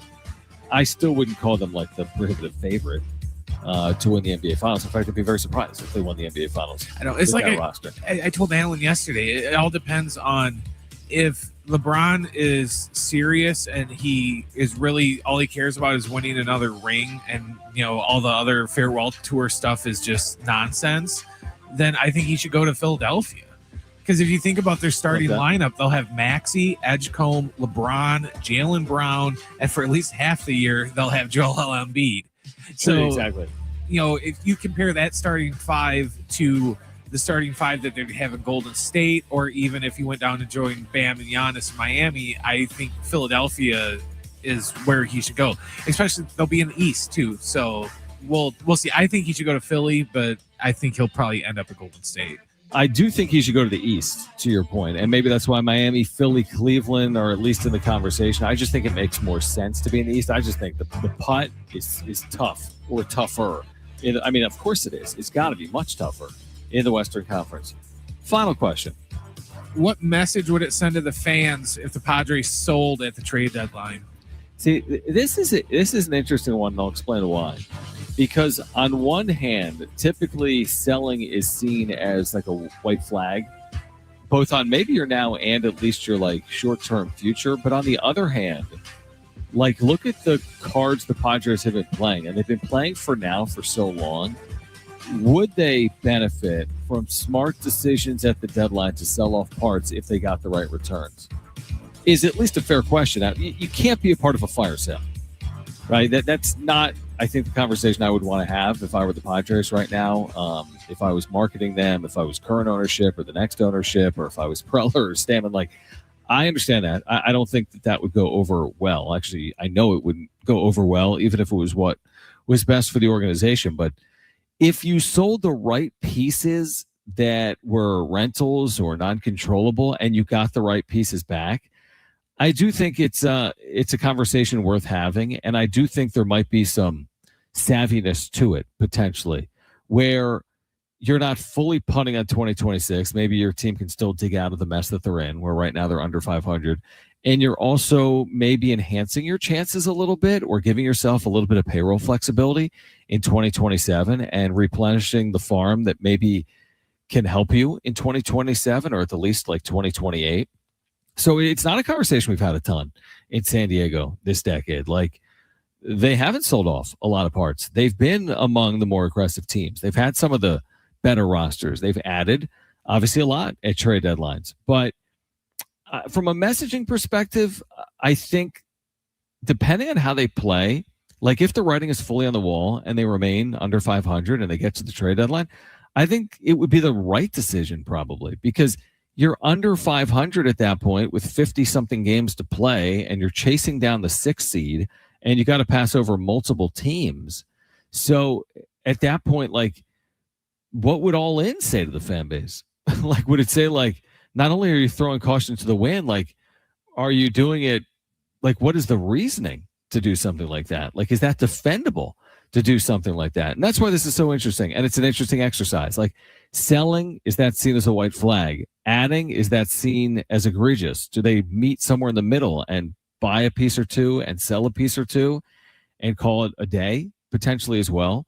I don't know. I don't know how it's going to play out, but it's an interesting conversation. We'll know answers to it coming up in a couple of weeks. All right, Kevin Acee, our Padres Insider, coming up at 5 p.m. On the other side, we'll give away those tickets to see Santana. Getting you ready as well for Game 3 of the series between the Padres and the D-backs with Michael King on the mound. Can the Padres get back to 500 tonight at Petco in Game 3 of their 4-game series? Here until 6 p.m., this is Schaeffer and Sliwa, San Diego Sports 760. We're live on the iHeartRadio app.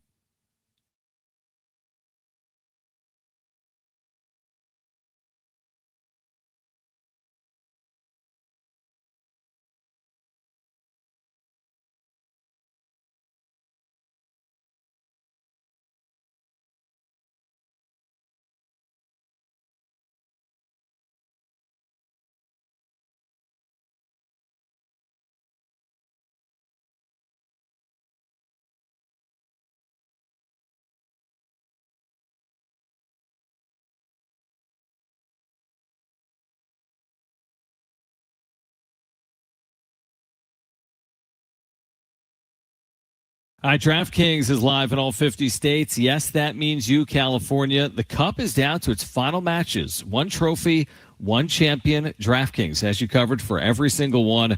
The DraftKings app is now live in California. So whether you're catching the early kickoff before work or the late match at the bar, you're in on every minute, every match, every moment, all in one app. Right here in California, the world's biggest stage in the palm of your hand. New DraftKings customers sign up with code SD760. Spend $5 to get $200 in total rewards over 21 days. That's code SD760. In partnership with DraftKings, the crown is yours. Event trading offered by DraftKings Predictions, a CFTC registered introducing broker. Trading involves risk of loss. Market availability varies. Eligibility restrictions apply. $50 every 7 days via click-to-claim issued in non-withdrawable predictions dollars that expire in 1 year. Ends July 19th. Terms, dkng.co/predictions promo.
All right, Schaeffer and Sliwa.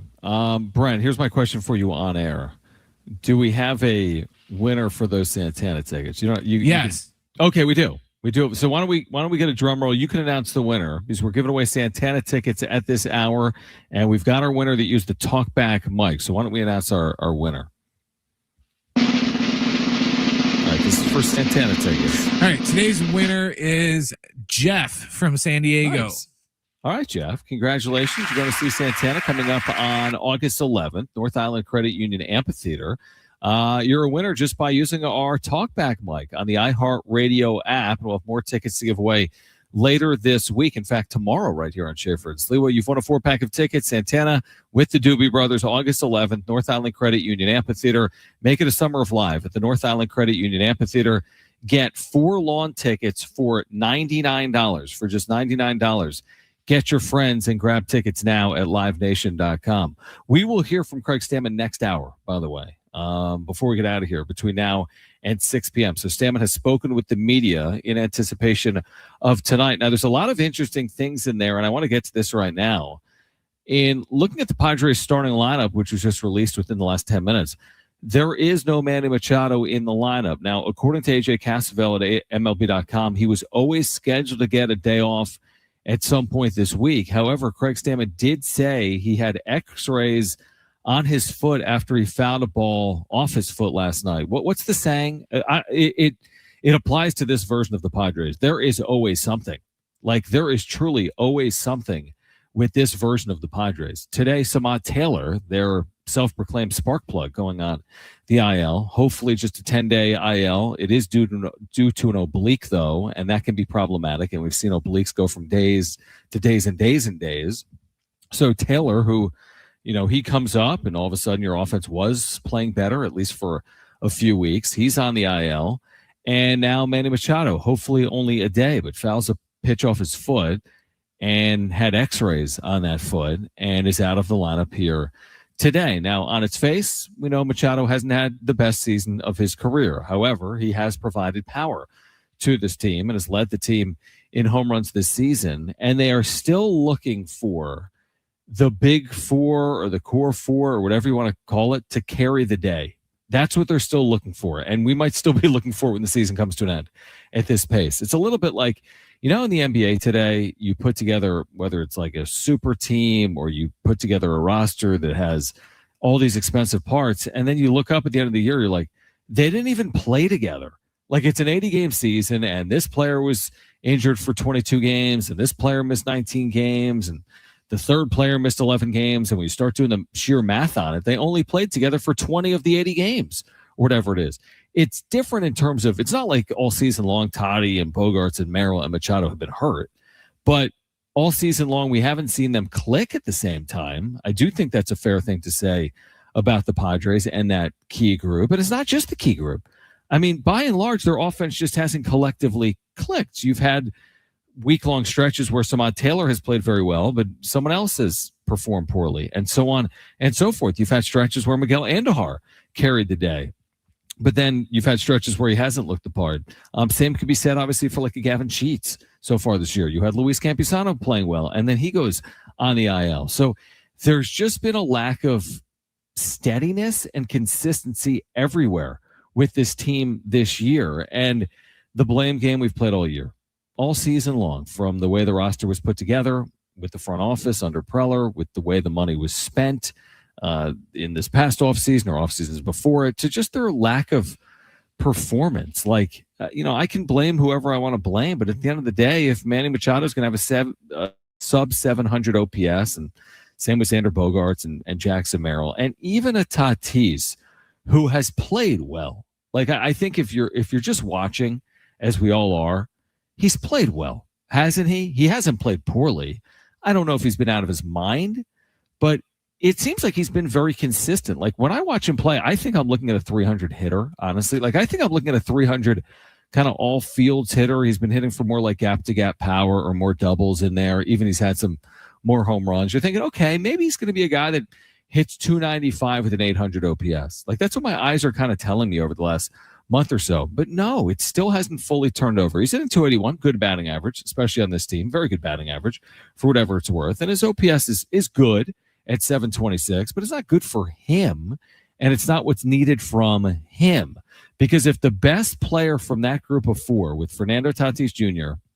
and Jackson Merrill and Manny Machado and Xander Bogaerts has a 726 OPS, some part of me wants to say, how are they even just one game below 500 by saying that out loud? And by saying the part out loud about their rotation being completely in flux, including a Walker Buehler, by the way, who we haven't even mentioned, I don't think, here today, but hasn't just taken a step back his last two starts. He's taken like 3 steps back. He's basically fallen over his last 2 starts, where he's had like the 2 worst starts of his career in succession here for the Padres. So it's a long way of saying that despite all of it, despite every single thing we've said, including Manny Machado today getting this day off and dealing with maybe a foot injury after fouling a pitch off his foot, that hope still remains alive, at least to some extent. To what extent, we don't fully know, but hope does remain alive to some extent. Like tonight against Arizona at home, a team that's got an identical record to you. You've got your ace on the mound in Michael King. Like, these are the games you got to win. There's no more like I turned to a stopper and I didn't get the stop. Like, he's got to be your stopper. You got to turn this into a back-to-back win situation after winning yesterday. Just have to do it, because eventually you're just going to run out of days. That's what we're going to say. Like, if they lose today, they're 2-10 in their last 12 games. It's just not close to good enough. Even winning today, there's going to be a lot of questions coming out of that. But at least they would have an opportunity if they win today to potentially win a series when these two teams play tomorrow night at 6:40 in Game 4 of the series. It's a little interesting window here because Toronto's played really poorly. That's the team you're playing into the All-Star break. They're well under 500. They were in the World Series last year. It tells you how fickle baseball can be from one season to the other. Then Arizona, I think a lot of people predicted could be a playoff caliber team and could be a team winning between 85 and 90 games. They don't necessarily appear to be that right now, currently sitting one game under 500. So if it is your night behind Michael King, like you could see a path toward a decent homestand is the point. Now, I've been fooled before, and we've gone down this path before. But tonight is a little bit of that keystone or linchpin. You win tonight, it's 2 out of 3 to start the homestand. You got a chance to win a series. You've got a chance to win a homestand because Toronto's coming here 6 or 7 games under 500. But a lot of it is going to hinge on tonight and Michael King. And we said there would be a big difference between the 2-5 homestand and the 5-2 homestand if they can secure either. I know all I need to know if they go 2-5 this week. And so far they're 1-1. And I would feel a lot more confident heading into the All-Star break if they go 5-2, which means they would go, 4-1 in their next 5 games. Again, they need to prove to us, though, they're capable of doing that, going 4-1 over the next 5, which actually would mean they'd be 5-1 over a 6-game stretch heading into the All-Star break. Much more in the health of Manny Machado and Samad Taylor, on the state of the Padres heading towards the All-Star break with our Padres insider, Kevin Acee, who will join us live on the other side. Also in the 5 o'clock hour, we're going to hear the latest on LeBron's future from Eric Pincus. If you missed that conversation, we're doing our summer Aztec basketball series as well. So much more of the Aztecs coming up at the 5 o'clock hour as well. And we're here until 6 p.m. So don't go anywhere. Again, Kevin Acee, our Padres insider, live from Petco Park as the Padres prepare for Game 3 of their series against the Arizona Diamondbacks, again, with the news that Samad Taylor has been placed on the IL. And we find out within the last 10 or 15 minutes as well that Manny Machado will not start tonight. Maybe he's available to come off the bench, but he will not start tonight for the Padres and Craig Stammen. So we'll take a timeout. Hour 3 will kick off with our Padres insider, Kevin Acee. That's next on Schaeffer and Sliwa, San Diego Sports 760, and live on the iHeartRadio app.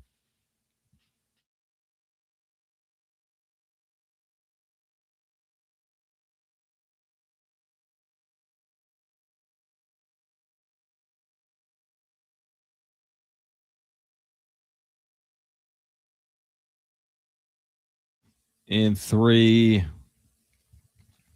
2. All right, final time here on Schaeffer and Sliwa, San Diego Sports 7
know as well as I do. Like, we'll just go ahead and wait and see on that one.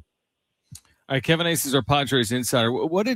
Yesterday's a ridiculous day. In reading your post game on it, I was traveling, but I mean, it's just an amazing story with Jake Cronenworth. Like, you've covered baseball a long time, and you know that baseball is so unique because you can see things on any given day that you just never see and you never expect to see. Is that how you would summarize yesterday from like the Jake Cronenworth perspective?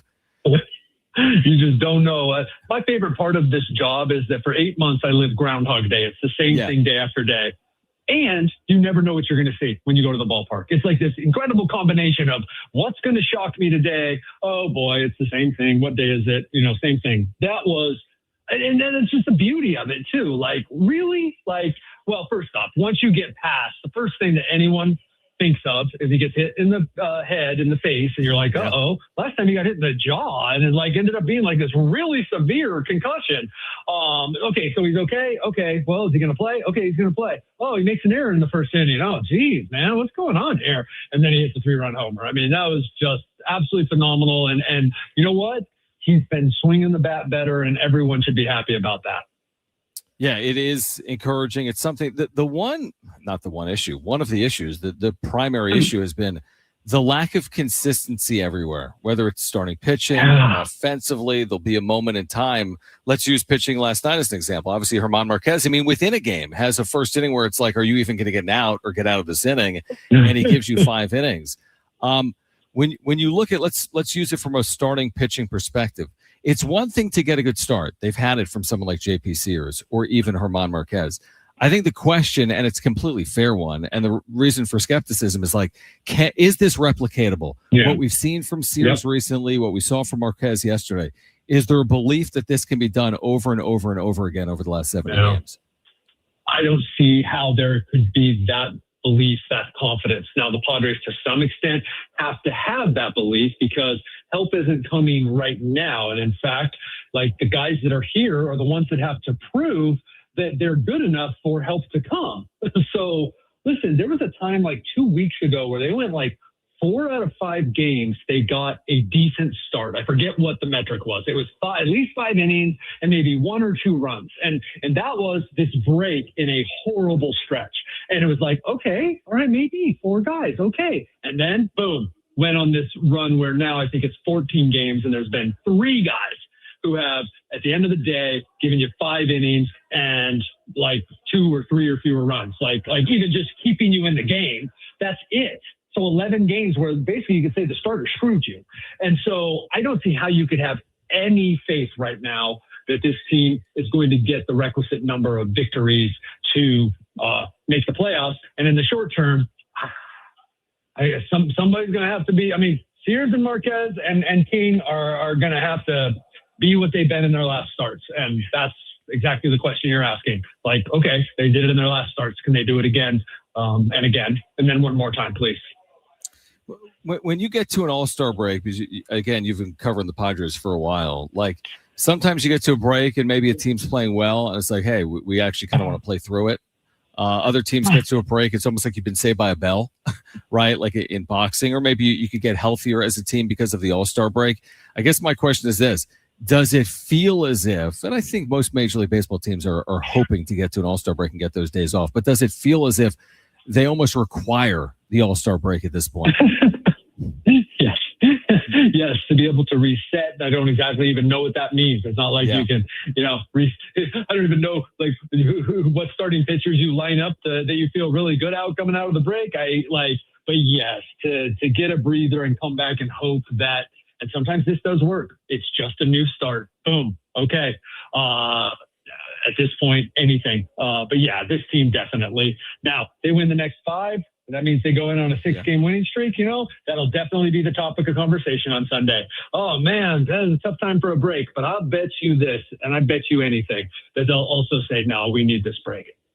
Would you say that, and this is hard in a sport like baseball to say something like a team's been non-competitive, but there were periods in that 1-9 stretch where it's like the 8-0 game 2 days ago, or you allow 12 straight runs to the Dodgers, or you're down 9-1 in Chicago, you eventually lose 9-7.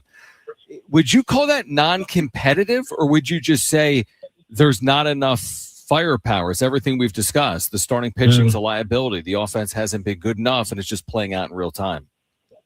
So when you say non-competitive, because I obviously upset Manny the other day when I said they were uncompetitive Did you? bats. Okay, I missed that because I've been traveling. Do you mean because the interpretation could be that like not trying or like gave up or something? Is that like I don't know? Because I would say it's both. Yeah. Okay. Yeah, I would say I don't think they gave up. I think it's firepower. I think that that's it's what like, I think. oh crap, here we are again, and we're down whatever, or here come the Dodgers. I mean, could someone make a pitch, please? And then they don't, and then maybe there's frustration. And I mean, because I would say there've been non-competitive at bats, non-competitive innings, non-competitive stretches of games. On the other hand, and it's like when people tell me the Padres suck or this guy, it's like, well, no, actually, for the last month, their offense has been good enough to win quite a few more games. Their pitching is bad. Like it has their starting pitching in particular. Like, how is that Manny Machado's fault? Like, you know what I mean? Like, but yeah, I think it's firepower. Some days you look at the lineup tonight. I mean, what if you were playing the Dodgers tonight? Like, at what point would you say, yeah, I'm going to go watch something else tonight? I mean, to your point, like I'll go back to last night, and I mean, like you're hanging on the balance of competitiveness in the top of the first inning, are you not? I mean, you credit German Marquez for finding a way to escape that situation, but imagine the opposite occurring, and he gives up a double in the gap, and 4 runs are in, and you can't get out of the first inning. But that's the line that they're walking, right? Where it's one plate appearance from them being in or out of a game sometimes. Well, the night before, it was, then he got out with, Buehler got out of it with just 2 runs, but then 4 runs 2 innings later, and it was 6-0 after 2.5 innings.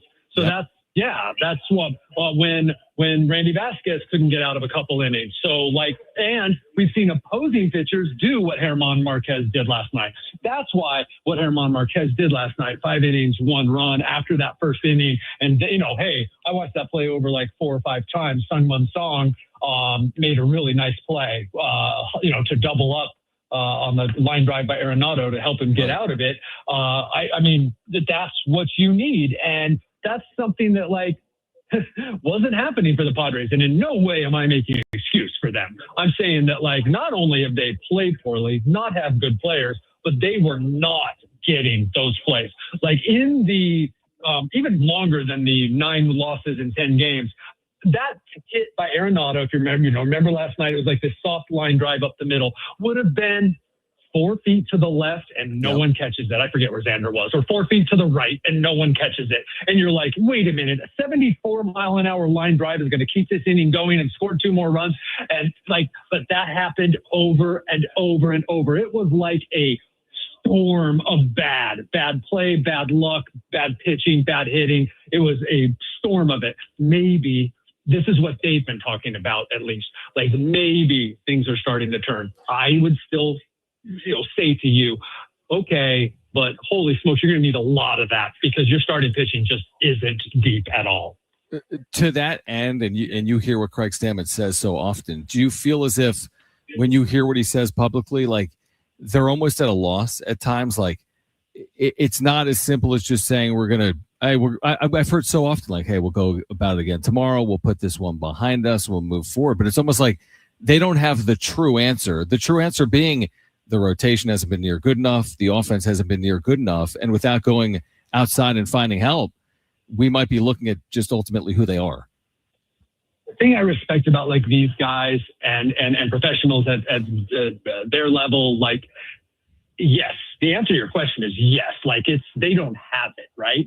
But they are, and they know it, but they are honestly trying to find ways to make what they have work. And that they believe, man, if I can just find the right guy, dang it, if I had taken Randy Vasquez out in the 6th inning there, and if I had put this guy in, the same thing you're second guessing them on, they're second guessing themselves on. When if we step back, we go, that probably wasn't going to make a hill of beans worth of difference because they don't have it. And then what are they going to do in the next inning or the next night? And we saw it catch up to them by them chasing all these wins with their bullpen. And now these guys are exhausted, and that's just real. So the answer is yes, they don't have the firepower, but they also are trying to, it's not like they've just gone, No, like that's real. When they talk about trying to find the right combination and going after it again tomorrow, like that's where you see, and some people get upset and some people understand when he takes JP Sears out after whatever it was, 57 pitches or whatever it was, like he's going after that win against the Dodgers, even though that's going to make all his guys tired. And then Adrian Morejone's not going to be available for a couple of days. Like he's trying, and everyone in there is like, how can we get through this when we can't even get a starter through 5 innings? What are we going to do? Give up? No. Okay, here's what we're going to do. We're going to take our starter out after 4, and we're just going to go for it. And because that's what they have to, because the starting pitching's so bad. See if they can get better pitching tonight here in Game 3 behind Michael King. Kevin, appreciate you taking time as always, and I'll catch up with you on Friday. Right on. See ya.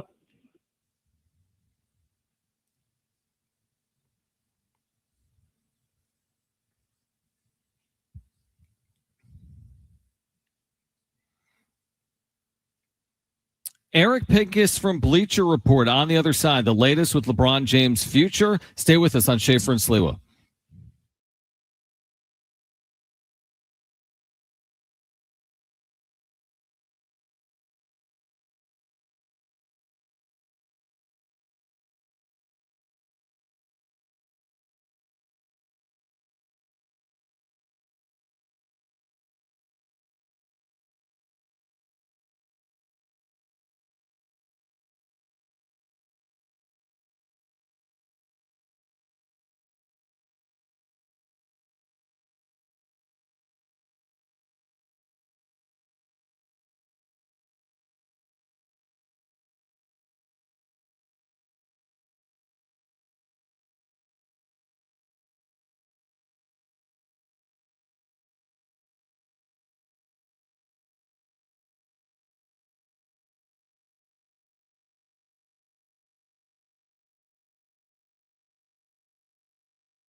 All right, back on Schaeffer and Sliwa, San Diego Sports 760, with you until 6 p.m. And if you missed it yesterday, really good conversation with Alan Sliwa here with Eric Pincus from Bleacher Report on the NBA. And the conversation starts with LeBron and the conversation around him leaving the Lakers. Well, that's a good question. And, maybe he's just going to take his sweet time because, he can. There's no rush. He's, patient. What's the hurry? Obviously, all the other teams would like to know, and he would like to know, I'm sure, what's next, but there's just no real rush. This is a personal thing for LeBron now because this is, obviously his life, what he wants to do with his time. He only has so much time left, so it may be the last year, it might be the last couple of years, whatever it ends up being. He wants to go out on his terms and in a situation where he has a chance to compete at a high level. So I think he's looking, Warriors was a team that I've said is the favorite and has always been the favorite. The Cavaliers are another. There's, the returning home story. So does he want to finish his career playing alongside Steph Curry and have one of those, the old guys go for one last battle kind of thing?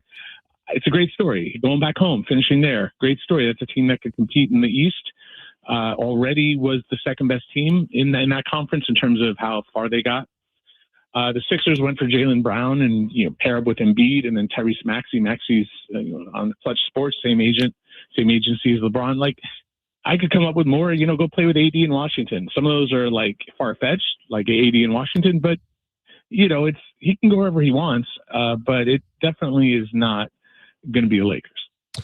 I'm curious here, and we'll kind of see how things play out. What do you make of, last week when the news came out that Jaylen Brown was traded to the Philadelphia 76ers? What do you make of a fit there? Is there a world where you think he ends up in Philly? Well, the thing is, I was thinking about that, just randomly. I don't actually personally love the fit myself. Because you have Embiid who, slows down the game. They're already sort of battling as a franchise with an older Embiid, who's amazing, by the way. Don't get me wrong. He's an incredibly talented former MVP, but he's only healthy so much. And when they play with Embiid, they're going to play at a different pace than they're going to play with Maxey, who's one of the fastest guards in the league, along with VJ Edgecombe. And now you have Jaylen Brown, who is a guy who he's not a ball killer at all, but he is a guy who is going to take the ball out of the hands of the other guys to score. If you want Jaylen Brown to be Jaylen Brown, he's got to have the ball. And then you put LeBron in there, and LeBron can do whatever. He could pass the ball. He's incredible. But is this the best use of their resources? Personally, I don't like that team and how it fits. But at the same time, a lot of these decisions aren't always just about the on-court product. Sometimes it's just there's political reasons. They do have an opportunity. Maybe LeBron doesn't want to go back home. Maybe Donovan Mitchell doesn't want him back. I don't know. I'm just making that up. Please don't aggregate that. I'm just saying, theoretically, what if Donovan Mitchell doesn't want that? He just got his big giant extension. Maybe he doesn't want that. So, and we should at least consider Miami as a possibility too, because, LeBron has ties to that. Maybe he'll go play with Giannis, and Bam Adebayo. And, getting out of the West makes a lot of sense to me because, when we look at championship, you're probably not going to get past the Spurs and the Thunder, but the Warriors is the closest to LA. So, you start going through the options. I can argue any of it. It's really just a personal decision. But personally, I don't love Philly for him just when it comes to the basketball, but that may not be the decider. Eric Pincus covers the NBA for Bleacher Report, joining us here on Schaeffer and Sliwa Show. Erica, last week there was a little bit of a flurry, right? First it was the news about LeBron, and then the next day was the Lakers making moves to get Walker Kessler, Quentin Grimes, Sandro Mamu comes from the Toronto Raptors, Colin Sexton. Today they add Kevon Looney. What have you made of the Lakers offseason so far? And clearly they have decided, hey, let's just build this entire thing around Luka. Just what have you made of this first week of free agency and how it's affected the Lakers? Well, I felt with Walker Kessler was clearly the number one target. It was like a 1A and a 1B. The 1B would be if LeBron and Cleveland very quickly came to some sort of deal that brought in Jarrett Allen to the Lakers. I could see that being a path, but that's a dead end at this point. They went with Walker Kessler. I felt like the trade gave up everything they had left in terms of picks, almost everything that they had in terms of picks. So it's really now on them being right. Do I feel like it's the best use of their resources? Probably not. But at the same, I mean, not the player, yes. But I felt like you had to maybe push the Jazz, put out an offer sheet, make them match. Maybe you lose out on him. Like there were different ways to go about it, but they felt that it was important enough to give away the last of the picks, the first that they had, to go get him. And so they just have to be right. I'm not always right. I mean, God, that's my wife and she's awesome, but I'm not always right. And so like I'm fine being wrong. When a team proves me wrong, that's great. I like to come up with my best opinion. And when they show me that I'm wrong, I don't hold on to the wrong opinion. So if the trio of Austin, Luka, and Kessler is a foundational trio that can compete at the highest level, and you just pepper them with the right role players, I'm not also sold yet on the role players. I like Mamu or Sandro Mamu.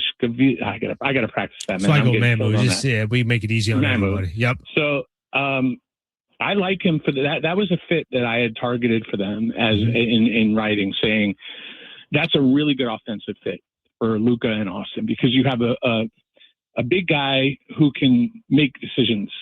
He's a smart player. He's aggressive. He's not just, he's more than just a smart player. He's talented. He's aggressive.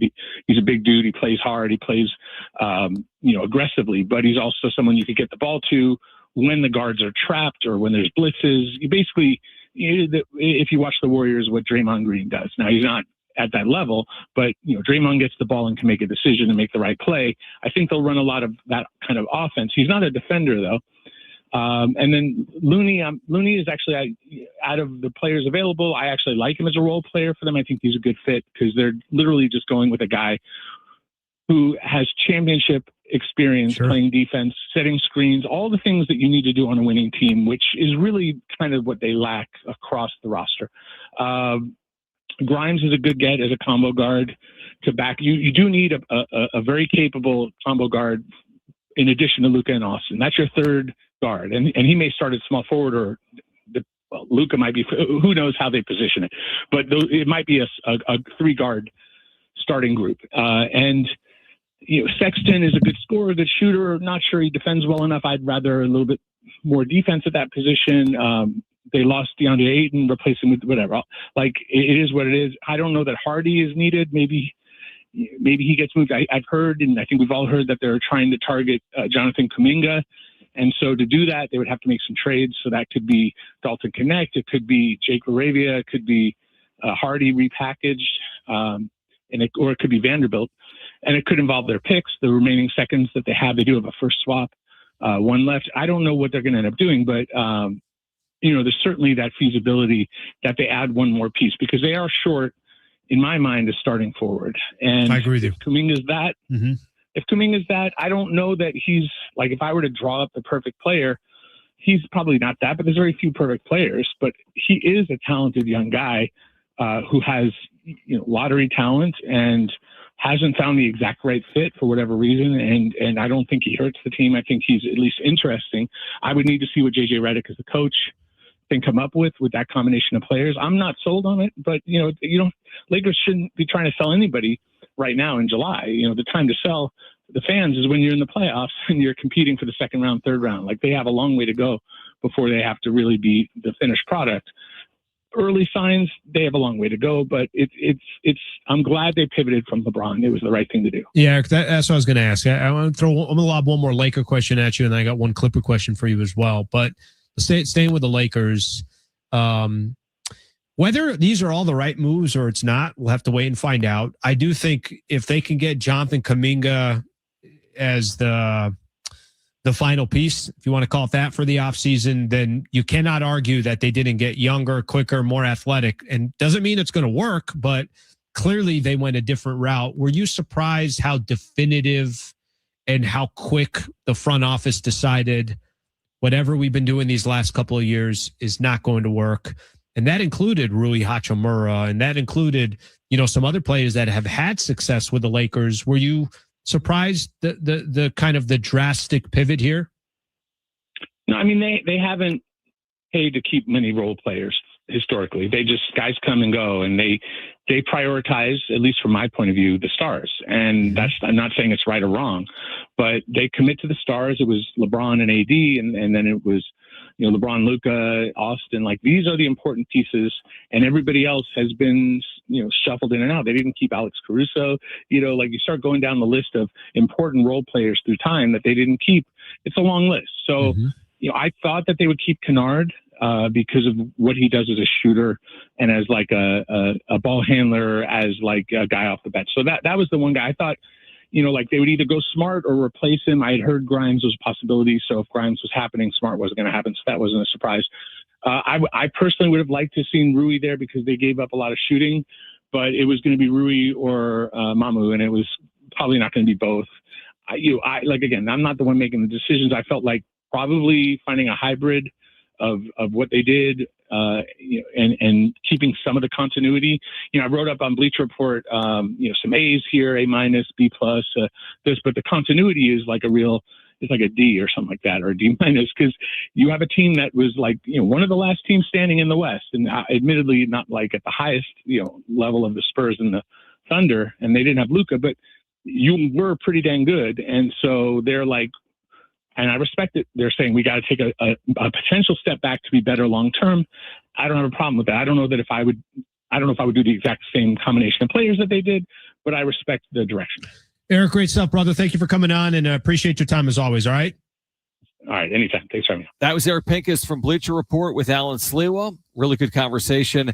And coming up on the other side, we continue our summer series profiling Aztec men's basketball with a conversation with newest Aztec center Bear Cherry. That's next on Schaeffer and Sliwa, San Diego Sports 760, and live on the iHeartRadio app.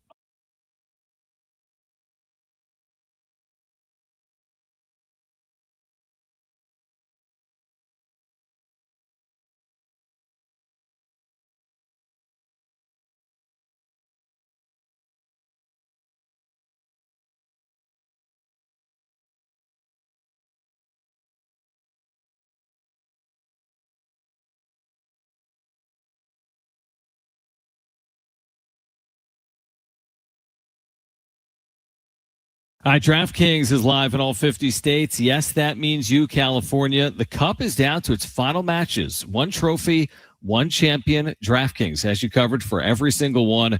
The DraftKings app is now live in California. So whether you're catching the early kickoff before work or the late match at the bar, you're in on every minute, every match, every moment, all in one app.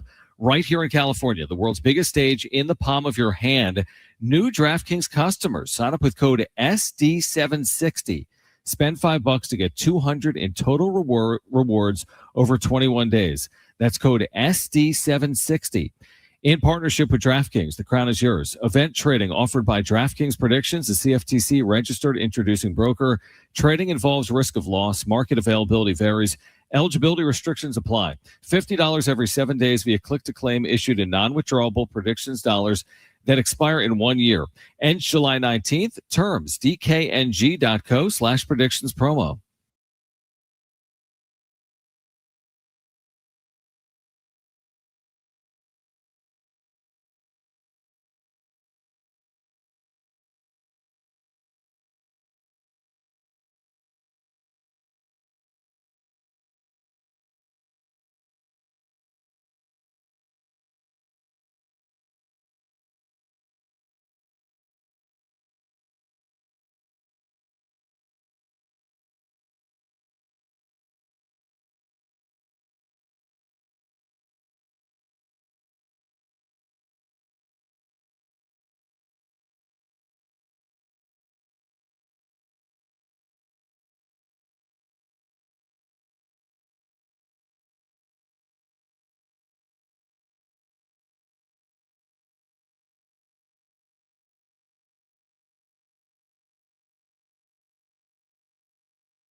This report is sponsored by Anderson Plumbing, Heating, and Air.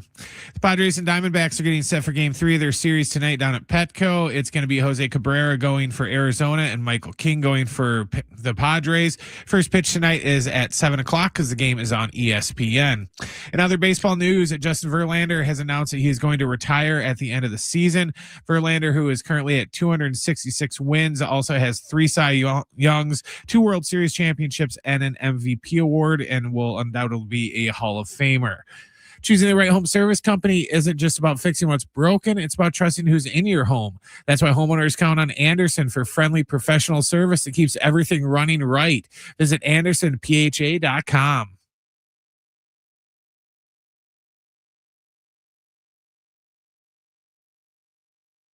Back with you on Schaeffer and Sliwa, San Diego Sports 760, and here until 6 p.m. If you missed this conversation, a really good one. We continue our summer series talking Aztecs basketball with Bear Cherry, the newest Aztec center out of San Diego, California. And we start the conversation by asking Bear what it's like to return back to Southern California. So this has got to be a little bit surreal for you, right? I mean, growing up in San Diego and coming back home, so to speak, to play for San Diego State. What's that experience like? Honestly, it's great. I love it. I love being back home. I mean, obviously, I haven't lived here in about 9 years. I went to Arizona for high school after my freshman year, so it's great being back home. And I mean, I get to see my mom and my family a lot more, so I'm super excited to be back. I was curious, like, how far back does your relationship go with San Diego State or Brian Dutcher and his staff? Obviously, you played at UNLV. We'll get into your journey as well. But how long has Brian Dutcher and his staff been on your radar? I've known Coach Dutch, and I've known Coach Dutch since Coach Fisher was the head coach. Yeah. So, I mean, my dad has known them for a long time because obviously my dad played basketball here in San Diego as well. And then obviously they recruited my brother really hard. So I've been knowing Coach Dutcher since probably around 4th, 5th grade. So that's unbelievable. It really is. Bear Cherry is the Aztecs' newest center, and he's with us right now on Schaeffer and Sliwa. Of course, you can hear the Aztecs right here at 760. So with all of that, insight for our listeners and for myself, what made this the right fit? Like, what attracted you to San Diego State right now? Honestly, when I was in the portal, the other school that I was really big on was TCU and San Diego State. But it was really, I knew it was Coach Dutcher because just the way he told me, like, what he expected from me. And I told them, like, I need to be coached really hard. And that's, like, because obviously my goal is the NBA. So, like, at the end of the day, I want to be coached the hardest. I want to be the best player, like, all that. So I just knew from the beginning, like, he was just real with me. And, yeah, I knew he was the one for sure. What was last year like? Bear Cherry's with us again, a San Diegan back home, Aztec Center, getting ready for the upcoming season on the Mesa. Last year, you got off to this amazing start. You're playing at Sacramento State, but it was only a handful of games in. You dealt with a knee injury, right? So what was that overall experience like? It was good. I've known Coach Mike for a long time. My brother's best friends with his son and his nephew, Jalen House. Obviously, you guys are probably familiar with him because he went to New Mexico. So, so I've known Coach Mike since I was probably like 14 years old. He was a really good coach. Like, he was a great dude to me, and he got a lot out of me for sure. Getting hurt wasn't the best thing. I did get off to a great start, and I did work really hard, but it just really sucked, like, getting hurt and stuff. That was my first time really ever having like a super big injury like that. So. What was the rehab like? Because that was only within the first month or so of the season. And now here we are. It's probably close to a year later, not a year, but 8-9 months later. What was the rehab like, and how's your health now? Really slow. The rehab was really slow because I bruised my femur and my tibia. So, like, where I bruised it at, though, like, if I were to put pressure on it, like, it would fracture and then I would have to go into surgery. So it was just really slow, and, like, there's nothing you can do about a bone bruise but just wait.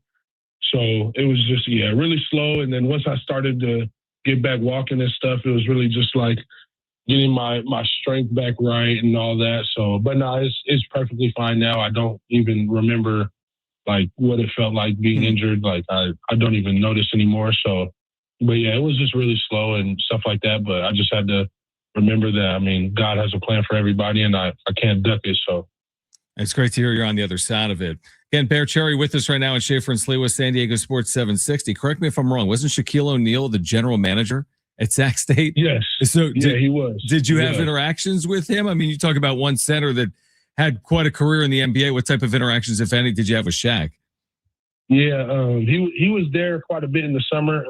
And I mean, he would just tell me all the time, like, I was too big and strong and too athletic to let anybody stop me. And I should be the player of the year in the Big Sky. And he was a real cool dude. And he gave me some real good pointers and all that stuff. And his son is great too. Shakir's a great kid too. So no, it was really good getting close with him for sure. That's a remarkable part, of your story. So tell us about your journey, because it is unique, right? From junior college, obviously, and then you're at UNLV, you're at Sac State. Like, how would you describe your journey to get back to San Diego? It was really like I started from the bottom, if I'm being honest. Like, started from nothing. I had no offers out of high school, and then I ended up going to JUCO, and I was the number 2 player in JUCO, and I worked really hard, and I do give a lot of credit to Coach Jordan Burton and Coach Luke McKay at New Mexico Junior College, because they really did get me right more than anybody. So, but yeah, so I went there, and then I went to UNLV, and obviously at UNLV I was really overweight, and Coach LV, he really did me a super big, like, he did a lot for me for sure, and I got in great shape, and I mean, that was, I think, one of my best years of college yet. So I go back. I remember those games, Bear. You had a couple of good games against San Diego State, and I want to say you beat San Diego State twice. What was that experience like? It was really cool. It was really cool. I mean, coming back home and letting all my friends and family get to watch me play. I mean, it was awesome, because my best friends, they couldn't even watch me play ever since I got into college. So once I came back, they were able to come to the games and stuff, and all my family. And my grandma, she couldn't come to no games because she has really bad arthritis. So, and she got to come watch that. So that was really surreal for me, for sure. Yeah, really special. I read in an article, and it might have been the Sacramento Bee. Actually, Mark Ziegler might have grabbed the quote in the UT when he wrote about you coming to San Diego State, that you said that you love dunking on people. So for Aztec fans that haven't seen you play before, tell us a little bit about your game. I mean, I love banging people around. I love dunking. I love blocking shots. Like, I'm just a really hype guy. I love getting into it with the crowd. Like, I just love it. And I've never been at a place where the crowd is really like for us and it's sold out. So that's why I'm super excited to be here, because I know the fans are all for it. So, I mean, I'm super excited. It feels like your game as well fits really well with San Diego State, right? The physical brand that you want to play with, the fact that you're able to impact the game on both sides of the floor. You know, the emphasis specifically at SDSU on defense. Do you feel as if it's just the right fit when you consider the way San Diego State plays? Yes, it is. I mean, Coach Dusher, obviously, like you touched on it, like defense is a big thing. And I mean, that's what we've been working on a lot in practice right now, is like defense, and like just telling me, like, going to offensive rebound, like I shouldn't let nobody get any defensive rebounds on me and stuff like that. So no, it's a great fit for sure. So how tall are you? You're 6'11"? I'm like, without shoes, I'm 6'10". All right, 6'10". You're a big dude. I imagine you were big even as a kid. So does the name Bear, the nickname Bear, come from, where does it come from? Actually, I wasn't even big when I got the name. My dad used to call me Jer Bear, because my name is Jeremiah. Gotcha. So, I got called Jer Bear forever, and then people just started calling me Bear. That's where it comes from. I like it. All right, before you go, Bear, obviously summer practice just underway. You're getting acclimated to a new team. I know a number of your teammates probably aren't even here yet, considering what's playing out with some of the European transfers. But what can you say about some of the pieces that you'll be surrounded by, like a Latrell Davis, who was at San Jose State probably when you were at UNLV, or some of these young players? Obviously, LZ Harrington's coming back from injury, but Tay Simmons. What have you seen so far? What have you learned so far about your teammates? Man, they're all great. I feel like we've gotten really close really quick. I'm excited. Like, we got a bunch of pieces. Tay is super athletic. bigger dude. Latrell's he is a crazy slasher, but can still shoot the ball really well. LZ is a great point guard playmaker. We're Zach White, freshman. He's super athletic, super talented. Chance can, shoot the piss out of the ball. So, I'm excited. We're going to be super good, and I want to win a championship. So, final one for you, because you touched on it briefly, and you've played at Viejas before, and you're so familiar with Viejas Arena. What will it be like to be on the home team in front of this type of passionate fan base where there's routinely sellouts and 12,000 fans and all those banners overhead? And what's that experience going to be like? I think the first game when we step in Viejas, I might not be able to stop smiling. I'm super excited. Bear Cherry, welcome back home to San Diego. I know Aztec fans are thrilled to see you in the red and black coming up this November at Viejas Arena and beyond. But thanks for doing it today. Have a great summer, and we look forward to connecting soon. You as well. Thank you. I appreciate it again. All right, great stuff there with Bear Cherry. We'll continue that series talking Aztecs basketball throughout the course of July. We'll come back one final time and wrap things up here on Schaeffer and Sliwa, San Diego Sports 760, and live on the iHeartRadio app.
All right, final time here on Schaeffer and Sliwa, San Diego Sports 760. And we did promise you would hear from Craig Stammen, and we've heard from a little bit of everyone over the course of this last hour, but did want to share what Craig Stammen had to say prior to tonight's game. Again, it's Padres Diamondbacks game 3. It's Michael King on the mound, but even coming off a win, the Padres are once again dealing with adversity because they announced earlier today Samad Taylor has been placed on the 10-day IL. He's got this oblique that he's dealing with. You'll hear more from Craig Stammen on that momentarily.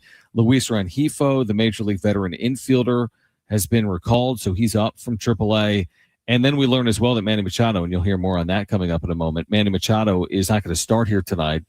He took a foul ball off his foot yesterday, and we'll see what his status is moving forward. But right now, just an off day for Manny Machado. So, again, a lot going on with the Padres, who are trying to find some semblance of momentum heading into the All-Star break. And can they find it this week against either Arizona or coming up this weekend as well against Toronto? Here is more on the status of Samad Taylor from Craig Stammen. Yeah, Samad left the game early last night.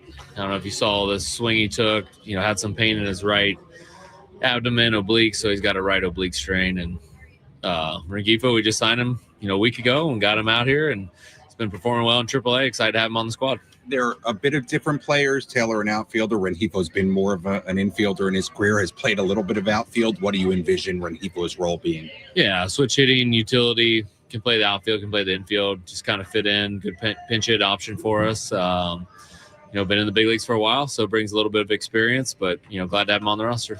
Manny took that ball off his leg yesterday, out of the lineup today. What can you share with us about his status? Yeah, just a day off. I was going to give him a day off here this week at some point. Today just made a lot of sense. So just fouled the ball off his big toe. It was definitely sore. Couldn't run nearly as well last night, but, kind of almost like a scheduled day off for him. Would he be available off the bench in the right spot tonight? Yeah, we haven't even I haven't talked to him about how his toe feels really. So I'll talk to him a little bit, see how he's feeling, and then we'll judge that, as the game goes. Jake Cronenworth, the home run yesterday. His offense has been really, really good since coming off the IL. What does a productive Jake Cronenworth do for this lineup? Yeah, it's definitely good against right-handed pitching. We got that lefty in the lineup, that extra lefty.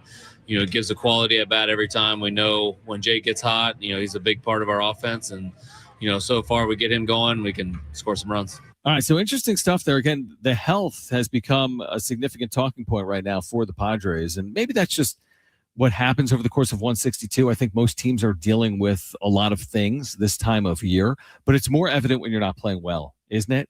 And that's what I feel like right now with the Padres. They've had the injuries, they've had the inconsistencies, and it's all played out right in front of our eyes. And again, you're going to deal with them over the course of a year. Most teams are going to deal with significant injuries over the course of a year, but how do you deal with them? And unfortunately, the Padres haven't handled them very well when you just look at their overall body of work at 45 and 46 overall. And the running out of time conversation, it's probably premature to say that. They're not fully running out of time. There is time. Look no further than 2024. But there's not as much time remaining as the time they've already had, for example. They've already played 90-something games, which means only 70-something games remain. So there's less time today than there was 3 or 4 weeks ago. And eventually we will say that the clock is ticking or that they are running out of time. And it's going to be a fascinating stretch here heading into the All-Star break and then out of the All-Star break, that 10-game trip through Atlanta and Miami. I think Kansas City in there as well as we head towards the trade deadline. So again, that was Craig Stammen earlier this afternoon. Padres Diamondbacks coming up again here tonight. All right, really good stuff. Appreciate everyone for listening and dealing with all of what this show has entailed. Alan Sliwa will be with you tomorrow on Schaeffer and Sliwa. He was traveling today. I'll be traveling tomorrow. And then I'll be back with you from the studio. I was on remote today, but I'll be back with you from the studio coming up on Friday at 3 p.m. right here on 760. If you missed anything today, you can go to sportssd.com. You can go to the iHeartRadio app, iTunes, TuneIn Radio, or Spotify. If you're listening to us on podcast, please do leave a review as well. But we're back again tomorrow at 3 p.m. Alan Sliwa will have it for you beginning tomorrow at 3. And for Brent, I am John. This has been Schaeffer and Sliwa on San Diego Sports 760 and live on the iHeartRadio app.